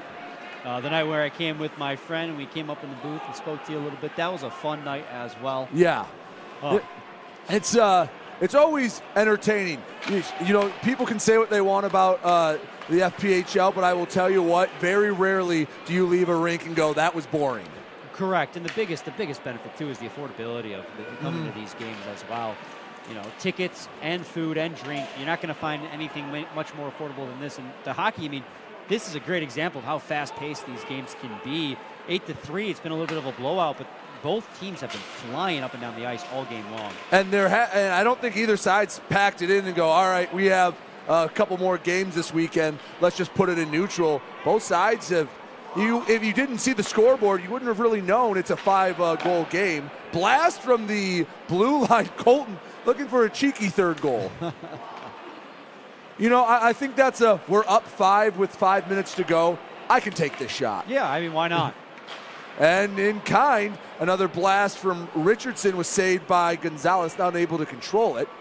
4 minutes left to go in the third period. 8-3, Motor City on top. Wells to Ryder, leaves back. Here comes Ronan. They're feeding 26. Left wing circle, and he pushed it just wide. He had his spot. He just missed it a little wide. Ryder, near side Blaisdell, return to Ryder. All by his lonesome, over to Colton for the hat trick. Deflected out in front. Someone lost a twig. I believe that was Don Carter. And the Rockers keep it in the zone.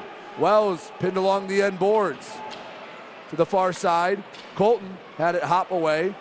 Ryder shovels it in, and lead feed ahead. Paris spins near side, shot saved. Gonzalez, he'll cover up.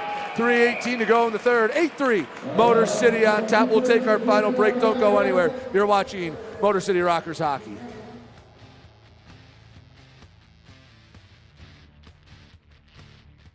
Avery Smith with Motor City Rockers. My favorite thing about Crunch Fitness is their free weight section. Bench press, dumbbell bench, I'll do rows, about anything you can think of. I'm Chris Buys. I'm currently on the IR. Crunch Fitness, it's got a lot of machines, weights, super beneficial for PT, for my injury right now. They got a nice turf over there too, which is super helpful. Security Georges here. But one thing I really like about Crunch Fitness is the tanning beds. Rain or snowstorm outside, I don't miss a day in the sun, so I'm always getting my nice bronze color. 106.7 WLLZ. Detroit's Wheels is classic rock that rocks. Metallica, Guns N' Roses, Aerosmith, AC/DC, Pearl Jam, Ozzy. 106.7 WLLZ, Detroit's Wheels. Hey, this is Sam Gagnon from the Motor City Rockers, and you're watching the Rockers Broadcast Network, powered by KE Electric Supply. Go Rockers!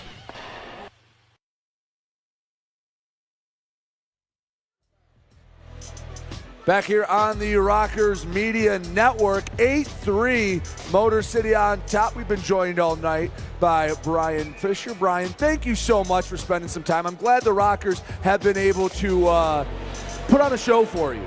Yeah, it's been a lot of fun, and if you're a fan of hockey, and specifically Metro Detroit hockey, I also host Locked On Red Wings, which is, if we have a goal, maybe almost had an opportunity there, the Rockers did. I cover the Red Wings with my co-host Scotty Bentley 5 days a week, and the season's winding down, and the playoff chase continues, much like with the Rockers. Right. For the Detroit Red Wings, 14 games left. Come join us for all the fun. Post every day. Episodes go up at midnight. Anywhere you can get your podcasts. YouTube, we post video format there, and then Spotify, Apple, anywhere else. You can name it. We're there. Well, we really appreciate you coming out. It's been a lot of fun. We joked that we're going to chain you into the broadcast booth because, it's been a long time since the Rockers have put up an 8 spot in a hockey game.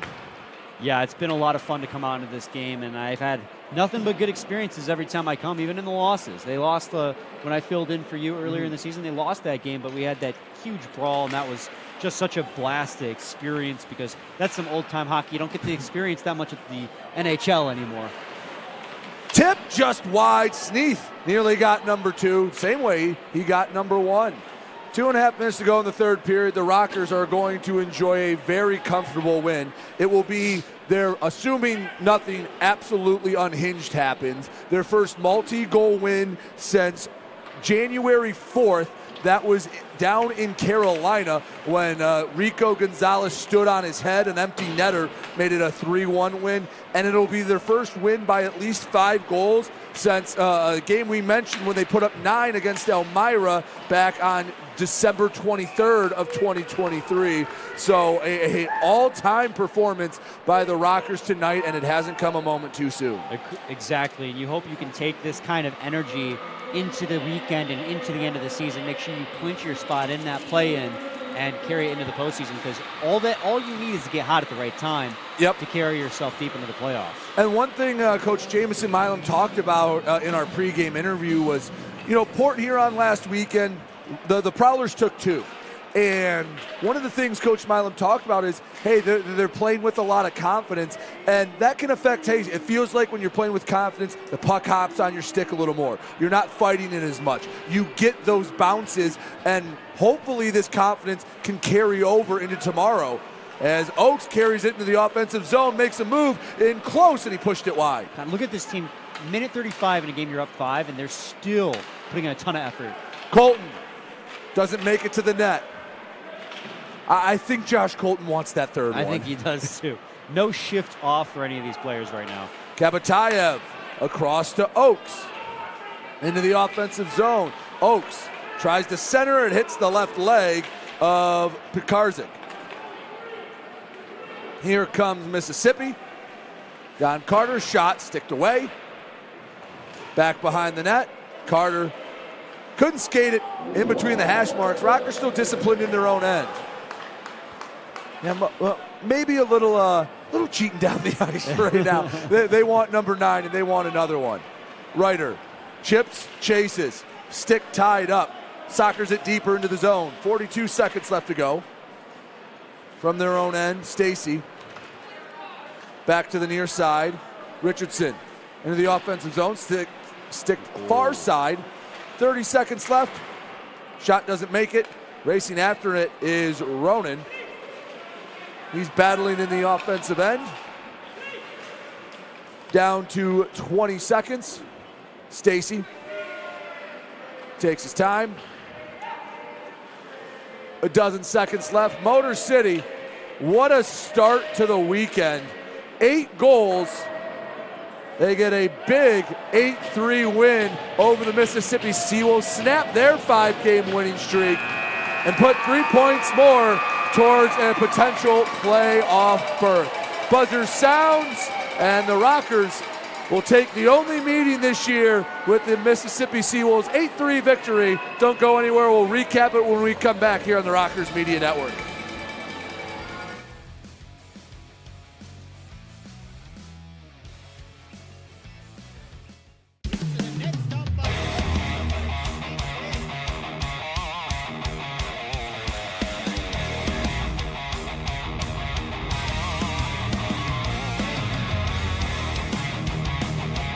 Up in front, Shutt scores! Numbers line now, Shutt scores! Here we go, Snitson, and we got a full line roll! FPHL, full line roll! Hell yeah! Hi, Avery Smith with Motor City Rockers. My favorite thing about Crunch Fitness is their free weight section. Bench press, dumbbell bench, do rows, about anything you can think of. I'm Chris Buys. We're currently on the IR. Crunch Fitness has got a lot of machines, weights, super beneficial for PT, for my injury right now. They got a nice turf over there too, which is super helpful. Security Georgia here. But one thing I really like about Crunch Fitness is the tanning beds. Rain or snowstorm outside, I don't miss a day in the sun, so I'm always getting my nice bronze color. Motor City Rockers with an 8-3 win. It's been a fun one. Fans, thank you so much for watching. 8-3 Rockers get the win. Let's go over the scoring once again. There you see all the goal scorers. technically a come-from-behind victory because Carter Iha scored 4:18 into it. Isaiah Paris got the assist, and then 6 straight Rockers goals in order. Cody Oakes from Hunter Hall and Josh Colton. Then Igor Kabatayev from Hunter Hall and Josh Colton. No, I didn't repeat myself. That is, in fact, assists on back-to-back goals. Then Josh Colton gets the goal from Eli Rivers and TJ Sneed. Igor Kabatayev again, this time from Cody Oakes and Nick McGill-Diaz.